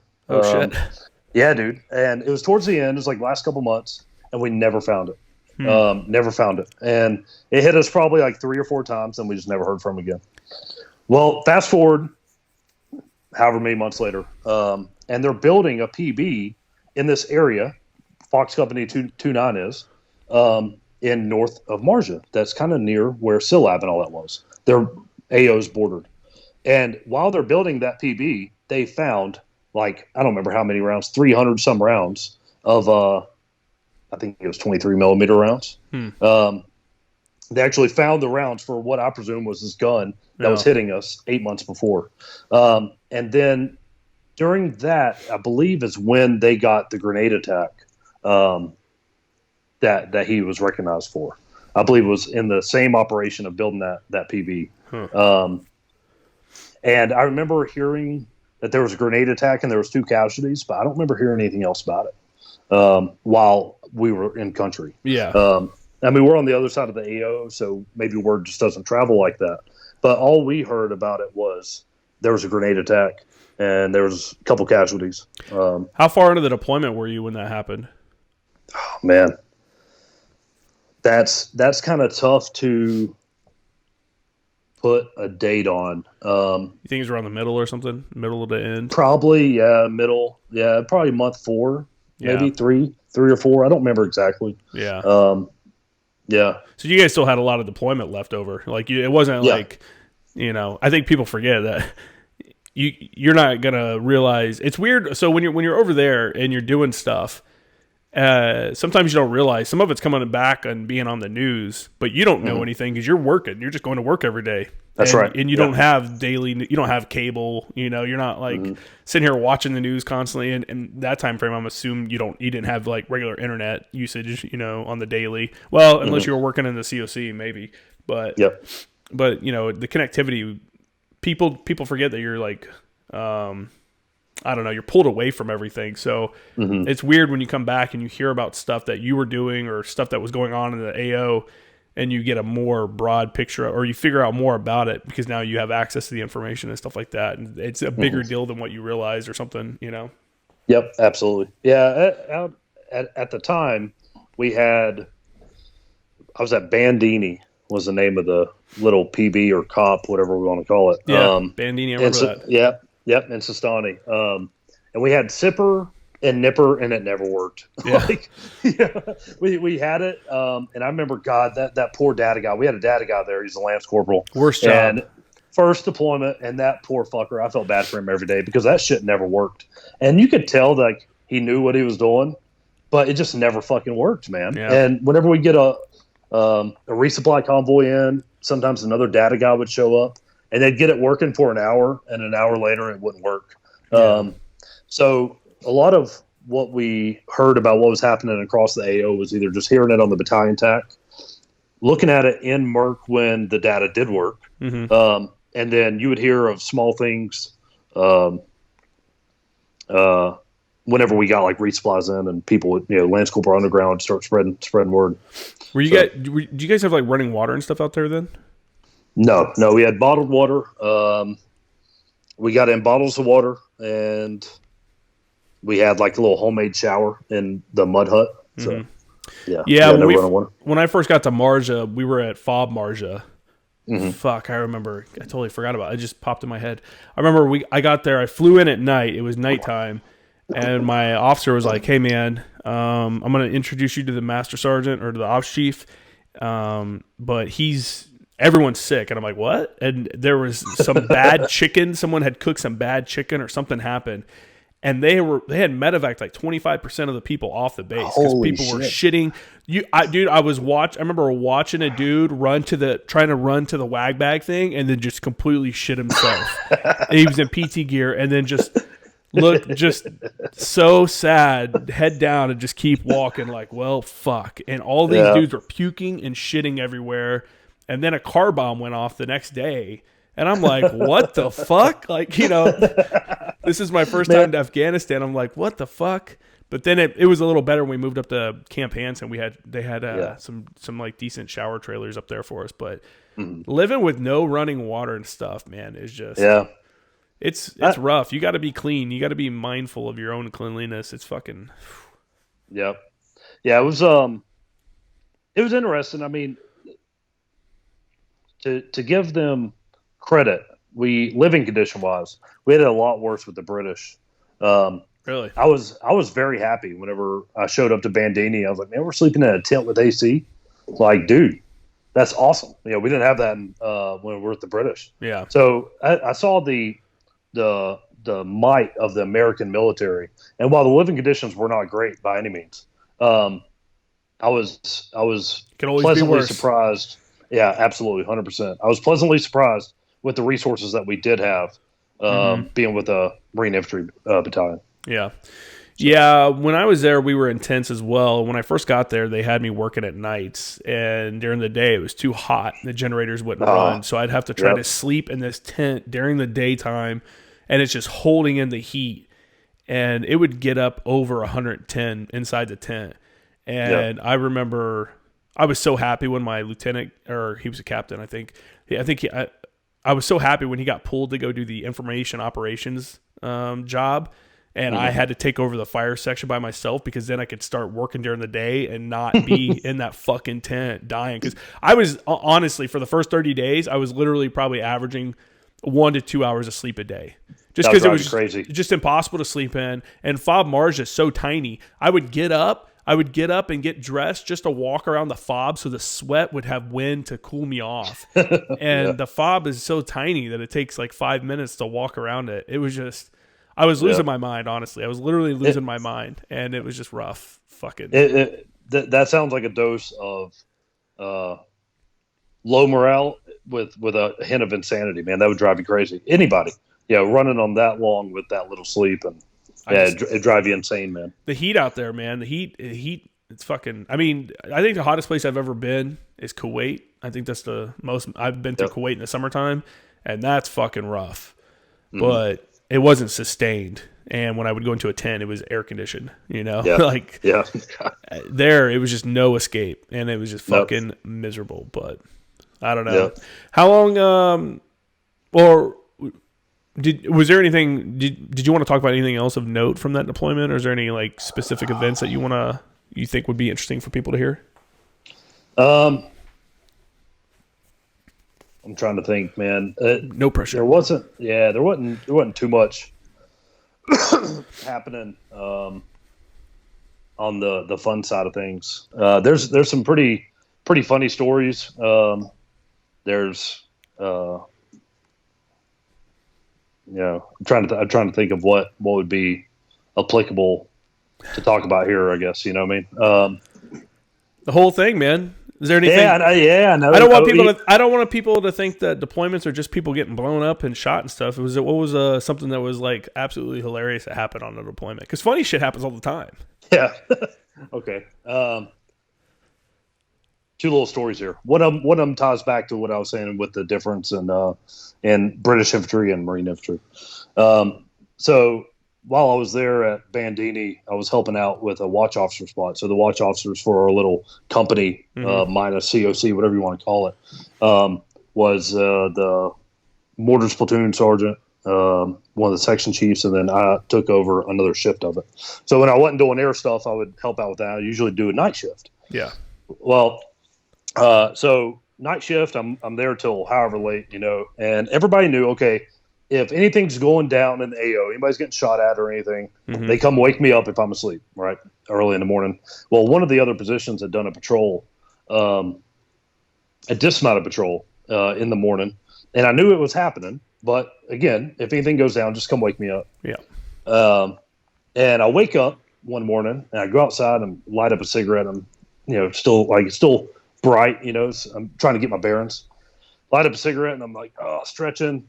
And I look over and I see a group of Marines like gathered around something. I'm like, well, all right, let's go see what's going on. And I walk up and there's a fucking dead Talib right there in the middle of our PB. Oh, no way. Yeah. I was like, whoa, where the hell did this guy come from, And they're like, yeah, there were some other guys there that were from the other position. They were on a dismounted patrol. They got in contact and smoked this dude. And it was over so quick that they didn't think they needed to come get me, That's crazy. Yeah. That's good. Not very often that happens. Yeah, it was just pretty funny, man. And they recovered the body. And then they brought their trucks out and brought it up to us because what we did, there was a couple times where our guys in Sistani produced results and they recovered a body. Mm-hmm. And what they would do is bring the body back, and we used that as leverage with the local elders to talk to us. Like, come get the body, talk to us while you're here. And it was a good move. Yeah. From our battle space owner. He was a smart guy, man. He was a very smart guy. So I'll never forget that, man. I was like, just wake up, just another normal day, and I see some of the guys. Yeah, see the guys from the other position are here. Oh, what are they here for? Go up there and fucking dead dude. Like, whoa, holy shit, man. Yeah, that was pretty good, man. Obviously, we did have one KIA in our AO that deployment. That was a pretty tragic time. Oh, really? Yeah, it was a pretty tragic. Because things in the deployment were going fairly well. We had a handful of ID strikes.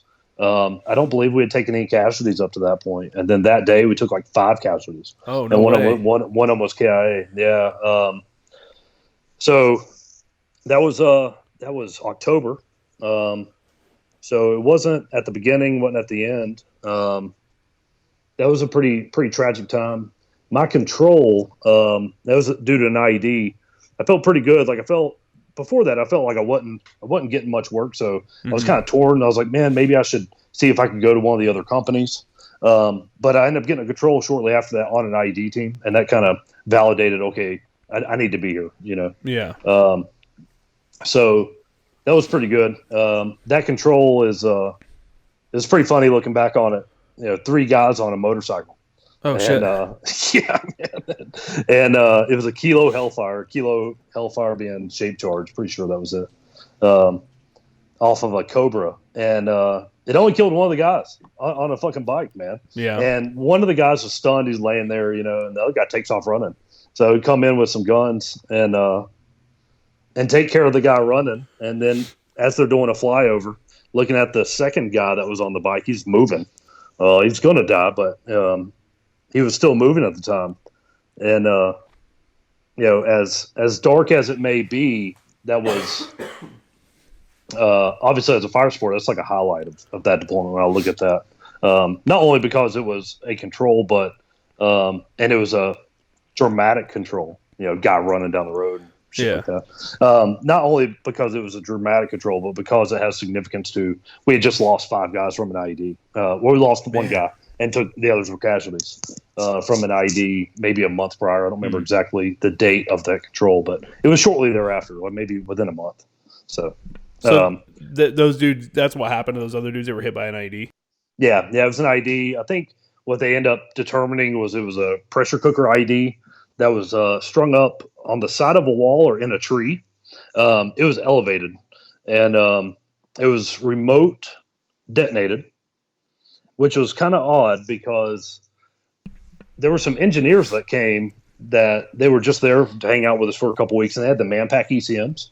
And the engineers, they were carrying those Manpack ECMs, and the remote detonated IED, what they determined it was, still ended up detonating. It killed Sergeant Frank Zeringer, and then wounded a few other guys. I want to say there was 5 guys total that got medevac from that. I think they named a PB after Zeringer after that. They did, yeah. Shortly thereafter, that PB was pretty much the area that was.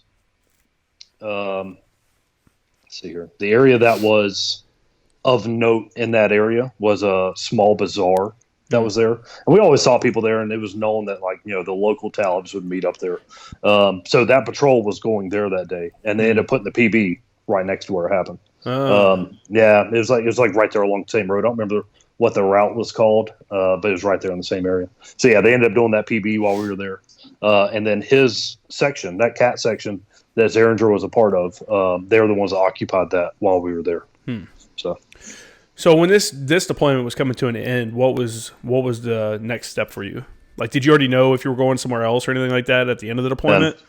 All I knew was, okay, I'm coming back until the post-deployment leave block, and then I'm going back to ANGLICO. And in my mind, I'm like, fuck yeah, man, that's cool. Yeah. Going back to second as a Sergeant JTAC. I was like, man, maybe I'll get to stay with second ANGLICO. I don't know. It'd be cool. It'd be super cool. Maybe the stars will align. Yeah, fuck no, that didn't happen, man. So we get done with our post-deployment leave block, and I guess detached from 2-9, and I checked back into second. Second is deployed at the time. They're deployed to Afghan. The entire company is deployed. So I checked in with the RBE, and they were like, man, where'd you come from? And I was like, I was TAD to 2-9. My orders are up. I'm back here.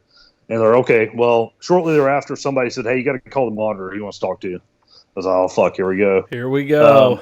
Yeah, here we go, man. That dreaded call. Because I figured if I was staying with second, he wouldn't have said anything. He wouldn't have wanted to talk to me. Yeah. So I call him and, hey, how you doing? And it was pretty much, I don't remember the specifics of the phone call, but it was like, no, where do you want to go? Do you have a preference of anywhere? He said, man, you're going to Okie. You're going to 5th ANGLICO. It's like, we're all right. Do I really need to? It's my first time getting orders like that. And he's like, yeah, I've got you slotted. You're reporting in, I think it was no later than August. Yeah. August or September. And we had just gotten back in February, March, something like that. It's like, fuck me, man. Come on, dude. So yeah, came back. And then from there, I was like, all right, well, I know I'm going to 5th.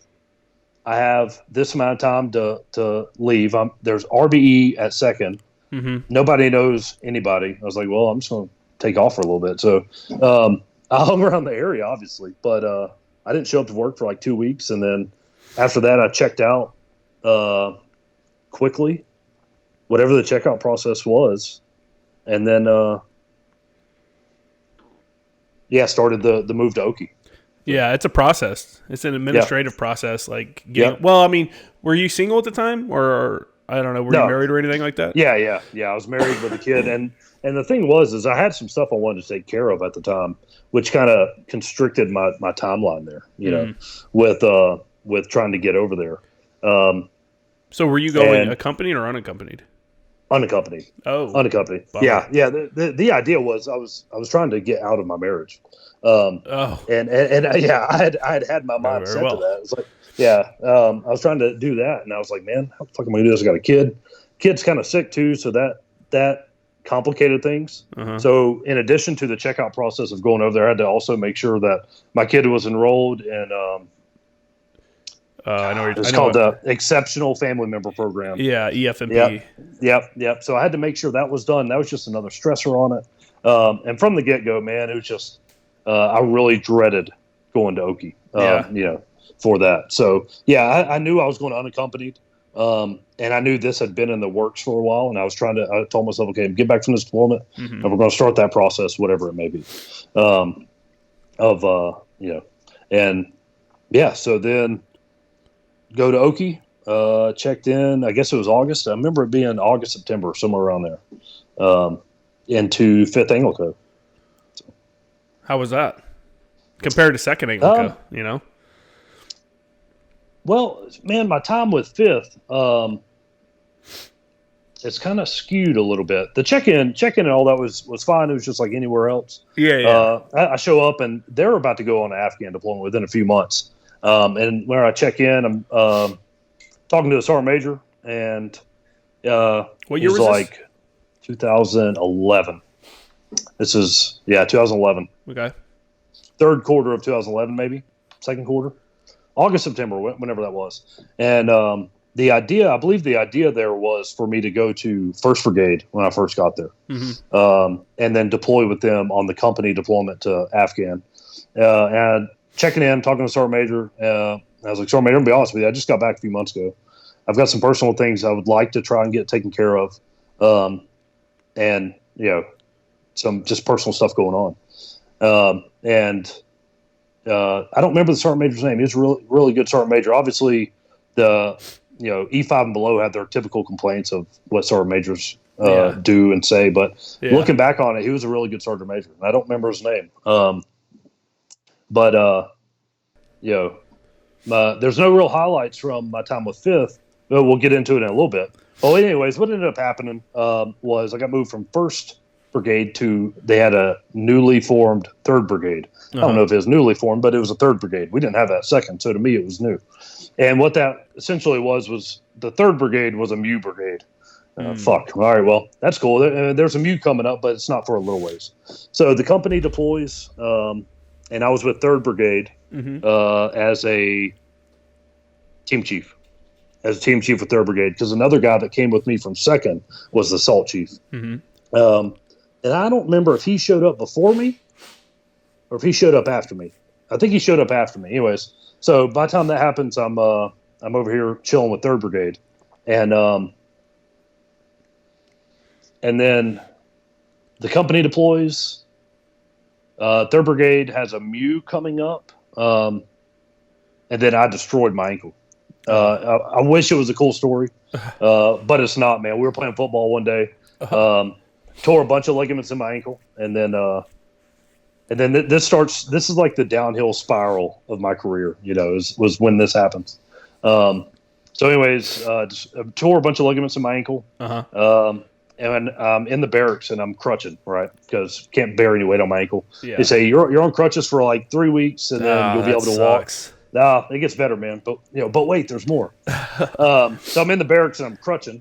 And I had to go up to the 4th deck for something. I don't remember what it was. We had a shared barracks. I don't even remember why I had to go up there. But I had to come down. I'm on crutches. Man, I fall down some fucking stairs. I'm almost at the bottom stair. My God. Lose my balance on crutches. And the duty's right there in front of me. And I'm like 10 steps from the bottom floor. I almost made it. And I fell backwards, and like on stairs, they got the little lip. Yeah. It's like a little rubber lip. Well, my ankle caught that, man. It broke my tibia. Oh my God. Yeah, dude. So back to BAS.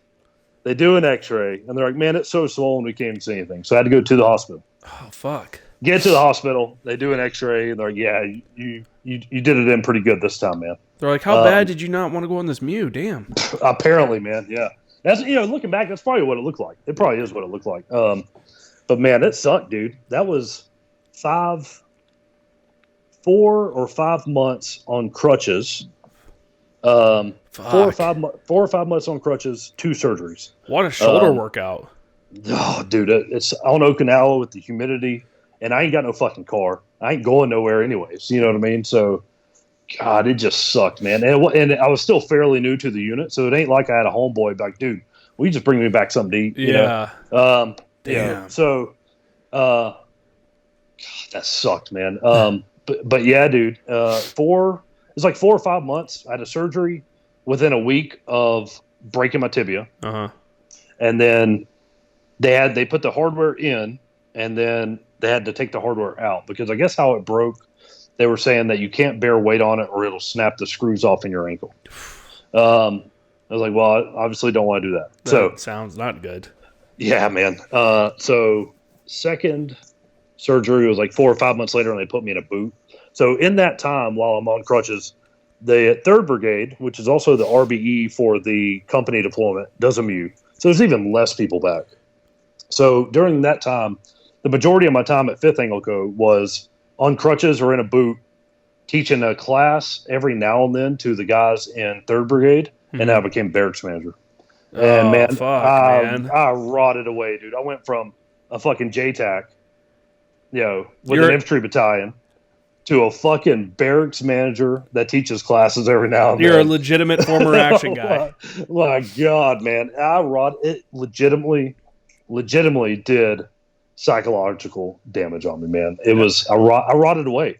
There's not much worse than being underutilized to the point where you're like, what the fuck am I doing? Like, I feel like I'm wasting my time. And then you have a chip on your shoulder too, because you're like, why the fuck am I not out being able to do this? Like, I'm the guy for this, but I'm over here doing this. This is bullshit. Like, that sucks.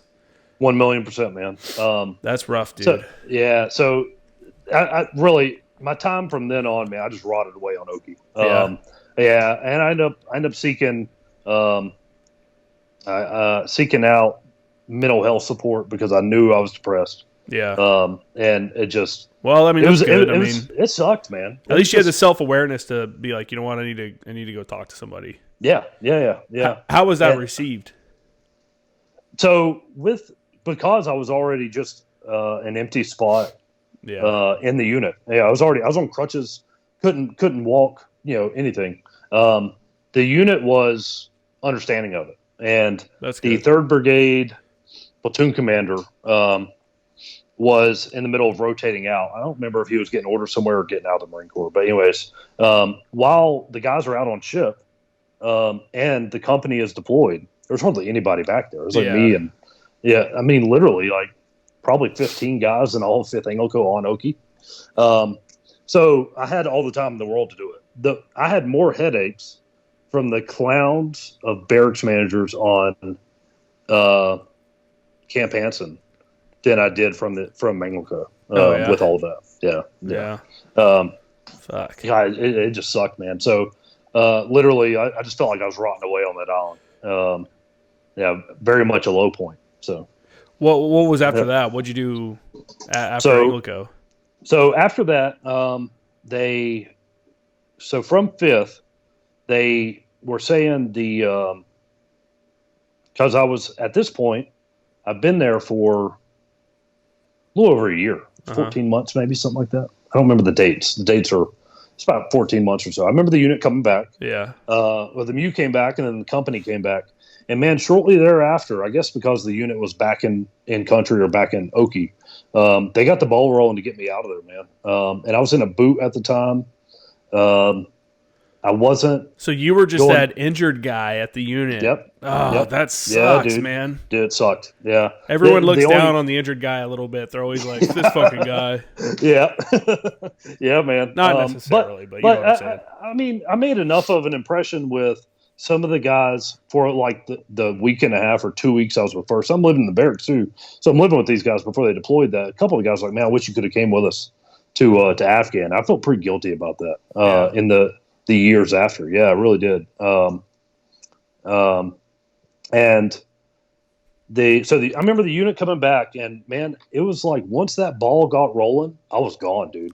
And what they determined, another unit or okay, good. Yeah. So here's where I end up going. Between the medical side on Okinawa, they determined, okay, I don't need to be on Okinawa anymore. Mm-hmm. And what that meant was, okay, they're going to send me to Wounded Warrior Battalion. And I'm like, well, what's Wounded Warrior Battalion? And they tell me, okay, well, maybe I'll go over there, get enrolled in like physical therapy for my ankle.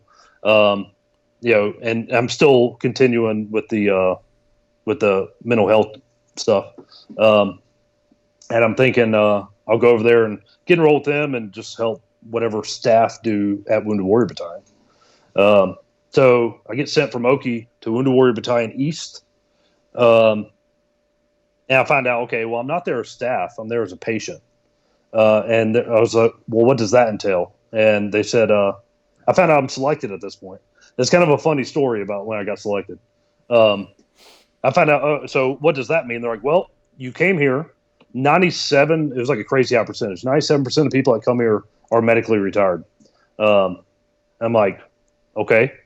So obviously I fall in that 97% is what I'm thinking at the time. And yeah, they're like, okay, this is like our little check-in process. And they had a check-in process where it's like all you do is you go to your initial like medical appointments where they find out, okay, this is what you need to do here. Mm-hmm. And your OFP other than that. So I really wasn't going to complain about it. But again, I realized it was at that point that I checked in. I realized, well, I'm done in the Marine Corps. Like, I'm never going to be a 6-1 again. I'm not going to do any JTAC stuff. That sucks. This is it. This is it. Yeah. So, what was your impression of Wounded Warrior Battalion? Because there's a time when a lot of the dudes that were there were guys that had been injured in combat or something like that. And then it started to become like those on the outside, and my ex worked with some of those dudes, so I kind of saw it as well. And then my old neighbor was actually a platoon sergeant for Wounded Warrior Battalion, and he made it sound like there's a lot of malingerers just hanging around there trying to swap stories on what to tell the doctor so that they can get better benefits, and people trying to milk the system. And obviously I'm not saying everybody there is like that or anything like that. But I would like to get a perspective from somebody that was there as a patient on what your thought on that, if you saw something like that, or if that's kind of an overblown rumor. So this was, because at the time, look at the time that Wounded Warrior Battalion's been a thing. If it still is a thing, I'm not sure. I think, it is. Yeah. So this was 2012, and this 2012, and I show up, and my impression is like, man, what the fuck am I doing here?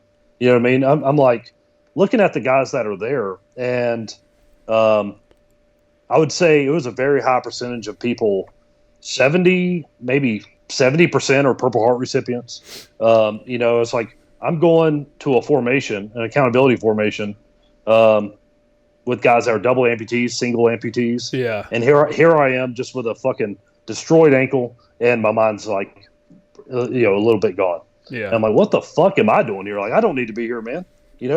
This spot that I'm here for should be with somebody else. Yeah. So I didn't see much of the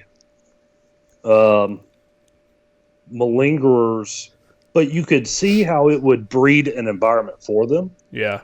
100% you can, because the resources that are there, there was at the time there was an insane amount of resources there for your VA stuff, your stuff you can still do in the Marine Corps. There were guys that were there that were getting an active duty paycheck while also getting a Social Security disability payment. Oh, really?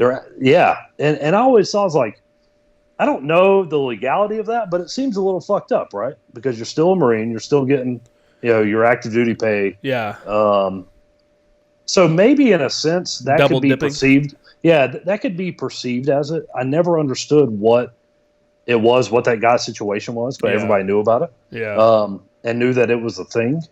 I never knew what was going on there. So backing up, my experience, I didn't see too much of them malingerers or any kind of stuff like that, malingering going on.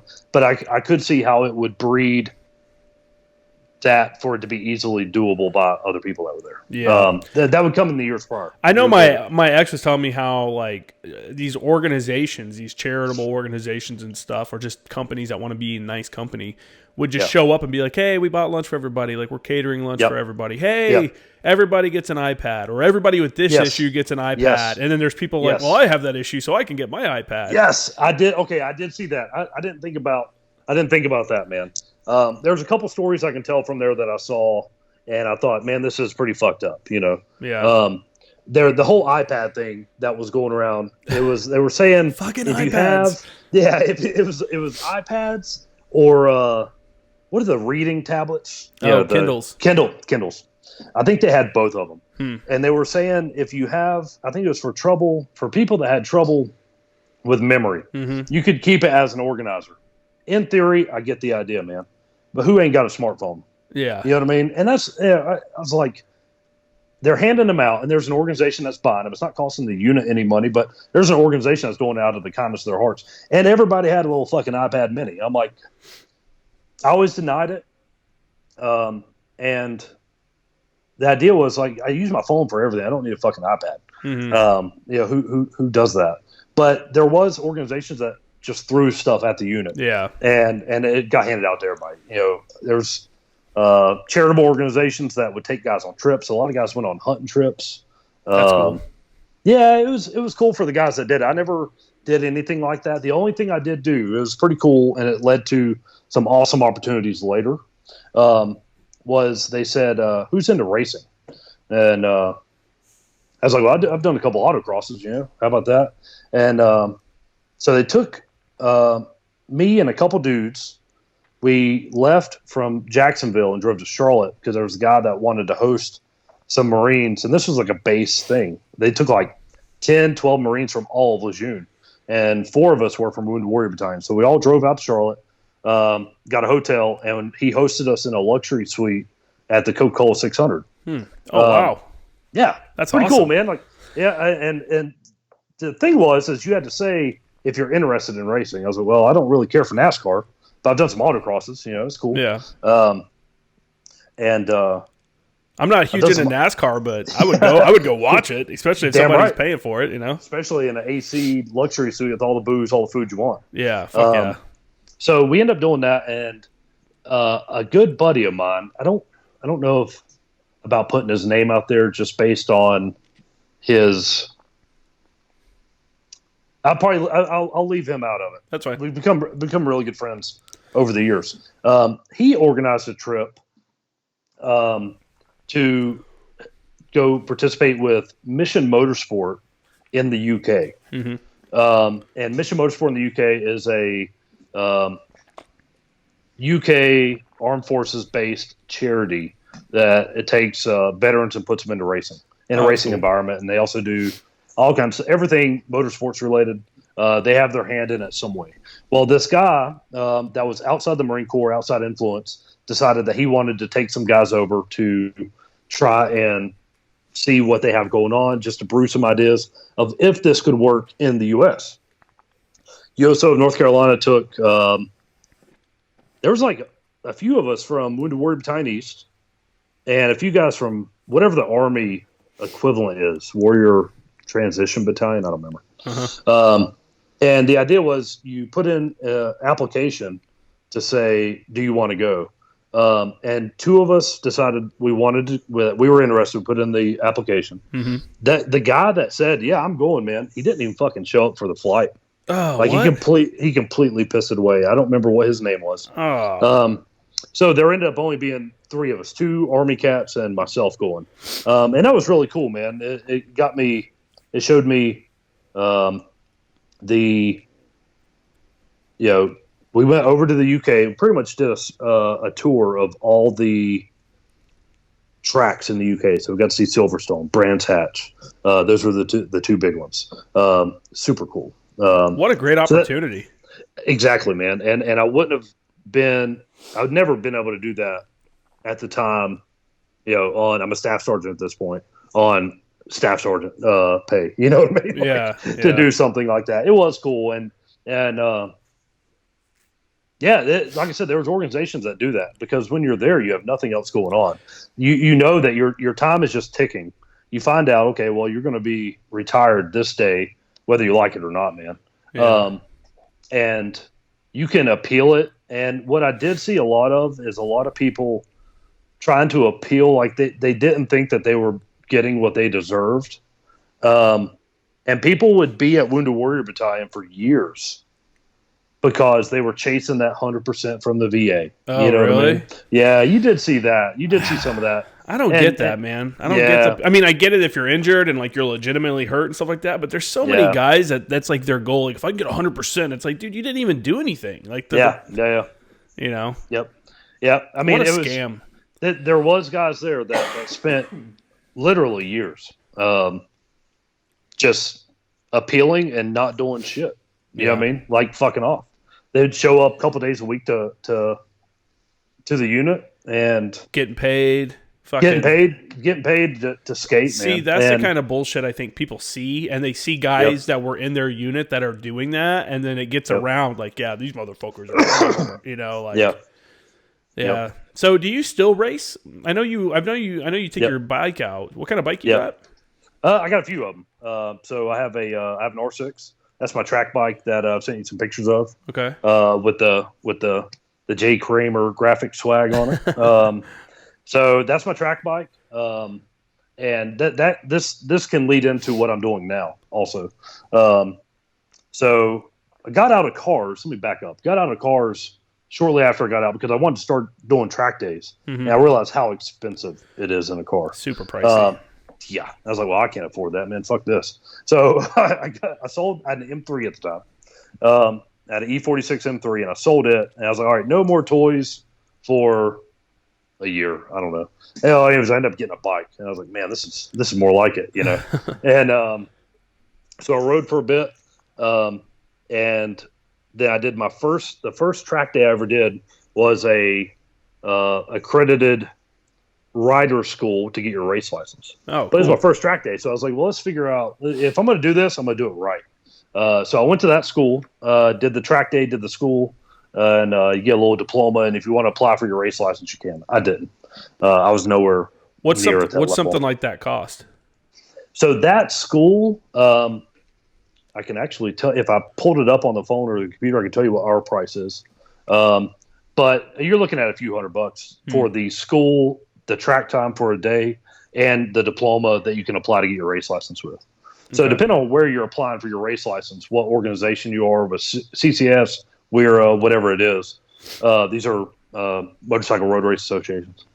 I want to say the fee to apply for your license is like a couple $100, maybe 200. I think. I don't want to lie, but I think it's 200.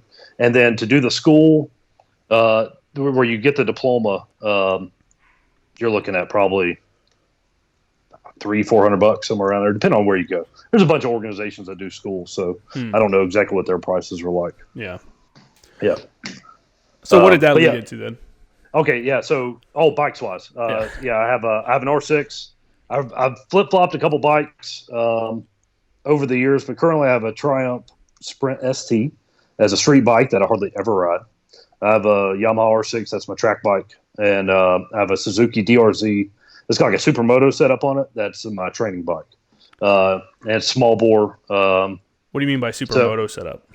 So it's set up like the traditional dirt bike with big knobby tires and crazy suspension. It's got 17-inch wheels on it, kind of level out the swing arm.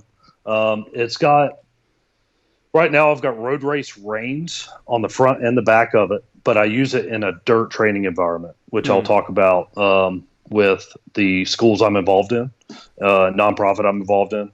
And it's got some beefed up suspension because essentially it's a kid's bike that we use as a training tool. So you're training on techniques at 10 miles an hour that you may do at 50, 80, 100 miles an hour. But it hurts a whole lot less to fall down at 10 miles an hour than it does at 50, 80, 100 miles an hour. So that leads into now. So I did the school and the track day with the organization I did it for. I'm not going to throw it out there because it's paid version. I don't want to seem like I'm advertising for it. But I did the school with them. Feel free to advertise if you want, man. Well, I will the nonprofit. That's what's coming up. And this guy, the guy that runs the school, he came up with a nonprofit for post 9/11 veterans. And the idea is to introduce veterans into motorcycling. And this was 2016. So I'd been out for a few years now at this point. And I rode briefly before, but I was like, it's kind of whatever. But if I'm going to do it, I'm going to do it right. So I went and did school. Well, the nonprofit is counter steer. .org is our website and our organization, or countersteerlife.org. And we offer to post 9/11 veterans a free weekend at our training facility in North Carolina, free of charge to them. They ain't got to pay for food. You don't need a bike. You don't need gear to come out and ride and train with us. That's awesome. And learn some cool stuff, because our staff, most of our staff have national titles in road racing. Mm-hmm. It's really cool. So there's a lot of knowledge to be done, and it's a good, safe place to come ride. You can ride as hard as you want with limited risk to hurting yourself. So I did their first event as a participant, because I'd heard of it from a buddy of mine that was involved in this organization. Mm-hmm. I was like, yeah, sure, I'll go.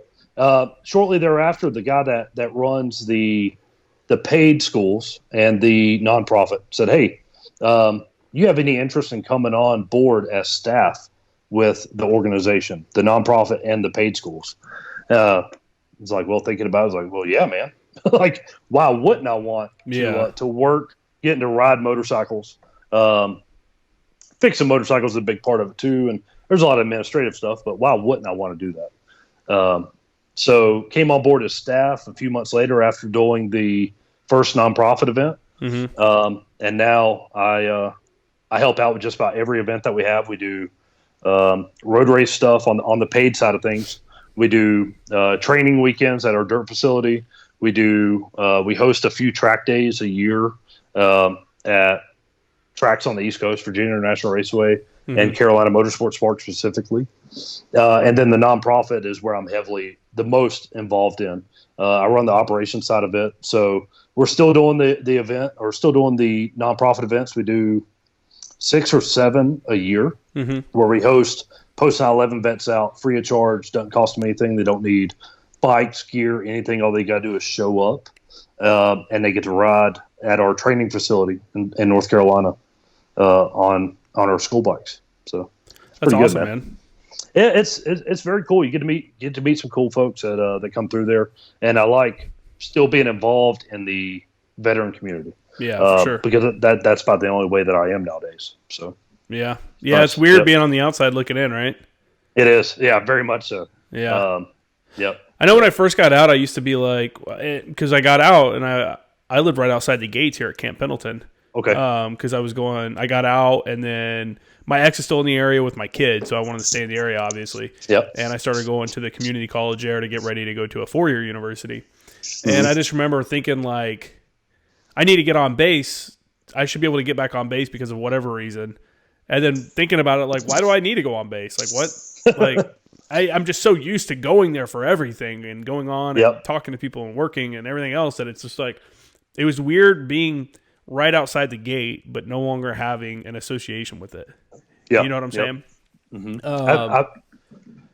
Yeah, so I don't know. It's just kind of, I guess it would be easier maybe if I was one of those dudes that got out and like flew home and, and you're back home. But I don't know. It was just kind of weird. Mm-hmm. Well, part of the process for, backing up a little bit for the medical retirement was you have to go back to the base. I had to go back a few times over the span of a couple of years. Yeah. So I had to go back to Lejeune. And I'm full blown civilian at this point. I got a retired ID. And man, it was so not odd, but surreal maybe, mm-hmm. coming back through the gate. And giving them my ID to check it, and they're like, "Well, have a good day, Staff Sergeant." I'm like, "Whoa, I ain't heard that in a while." You know what I mean? Like, yeah, that was weird, Yeah. And then driving around Lejeune and all the construction that they were doing, it looks completely different now. Yeah, they started doing that right before I left. They were building new roads. They were going to build like an overpass on base, like all this shit. I'm like, it's wild. Yeah. It's wild. Main side, that overpass. I remember seeing that overpass last time I was there, and I was like, "Well, that hadn't been there for a while." Second ANGLICO got a new compound. Yeah. I saw the old one. I think the old shop is water treatment, maybe. So, really? Water dogs are there, maybe. I don't know. And I saw the new compound. It's pretty legit. They got a parking deck and everything, man. Like, this really? little things like that. Yeah, moving on up in the world. Nice. I think I left when they were building it still. Yeah. Still got the misspelled sign as soon as you walk into the fucking CP, but really? Yeah, they're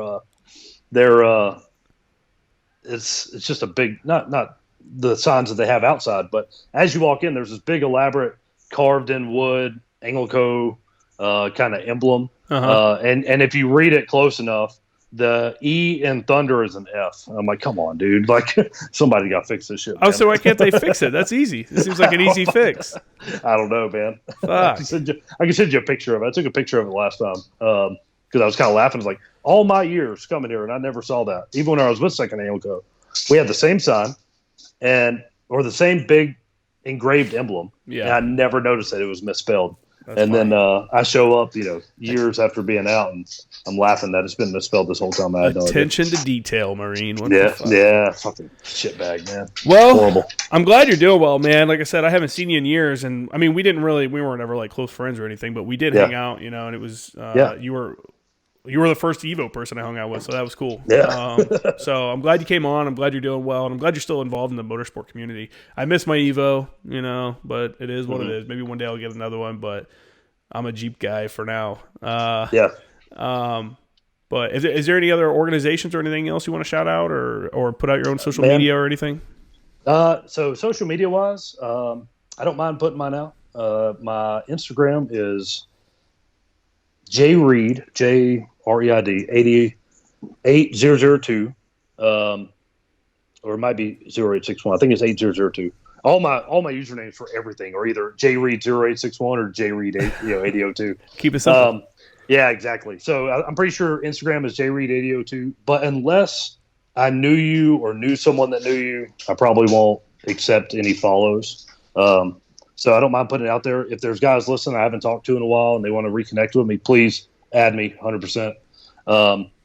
Organization-wise, countersteerlife.org. That's if you think you might have an interest in motorcycle riding, or you've never ridden a motorcycle before, you want to improve your skills, or you just want to come out and ride with us. Give us a look. And also another organization in the motorsport world. They can offer you some pretty cool opportunities. Operation Motorsport. So Operation Motorsport. You can look up on any social media. I don't remember their website off the top of my head, but they deal with sports car racing mostly. There's some cool opportunities there for veterans. I'll have to check that out. If racing interests you, they can. A couple of years ago, I got an opportunity to embed with a Lamborghini team at the 24 Hours of Daytona. Nice. Professional Lamborghini team, super cool, man. Do you know who the driver was? So at the time, I think they had the same crew this year. It was Paul Miller Racing was the team, but the drivers were Corey Lewis. Was there a female driver? Brian. No, not for this one. It was Brian Sellers, Corey Lewis, and I don't remember the other guy's name. But yeah, it's Paul Miller Racing. It's super cool. So that's cool. I mean, most of my time now is with dealing with motorsports. So yeah, I'd say organization-wise, Operation Motorsport and Counter Steel Life are the two that I'd throw out there. Cool, man. Well, hopefully people check it out and stuff and they get involved, because I think even while you're in, you got to have hobbies, and getting out, you definitely got to have hobbies. And it is an expensive hobby. It can be an expensive hobby, but it doesn't have to be. I always try to tell people, like for autocross and stuff like that, I'm like, you don't have to have a race car. Like the nice fast cars are Miatas that people. That's all they do with them. But like. I've seen people out there in SUVs running autocross. 100%. They're not going to stop you. And I think the cool thing is that it makes you understand the handling of your car to another level that you wouldn't get just riding on the road. Like 100%. my understanding of the Evo and how I could turn, and I only spun out I think once or twice doing autocross. But I know like how it feels right before it's going to spin out, so I could control it better. And I think that's an important thing that people. They don't do anymore. And eventually we're just going to be all electrical cars and it's going to drive us everywhere anyway, so we won't be able to do it. But anyway, man, I appreciate you coming on and telling your stories and stuff like that.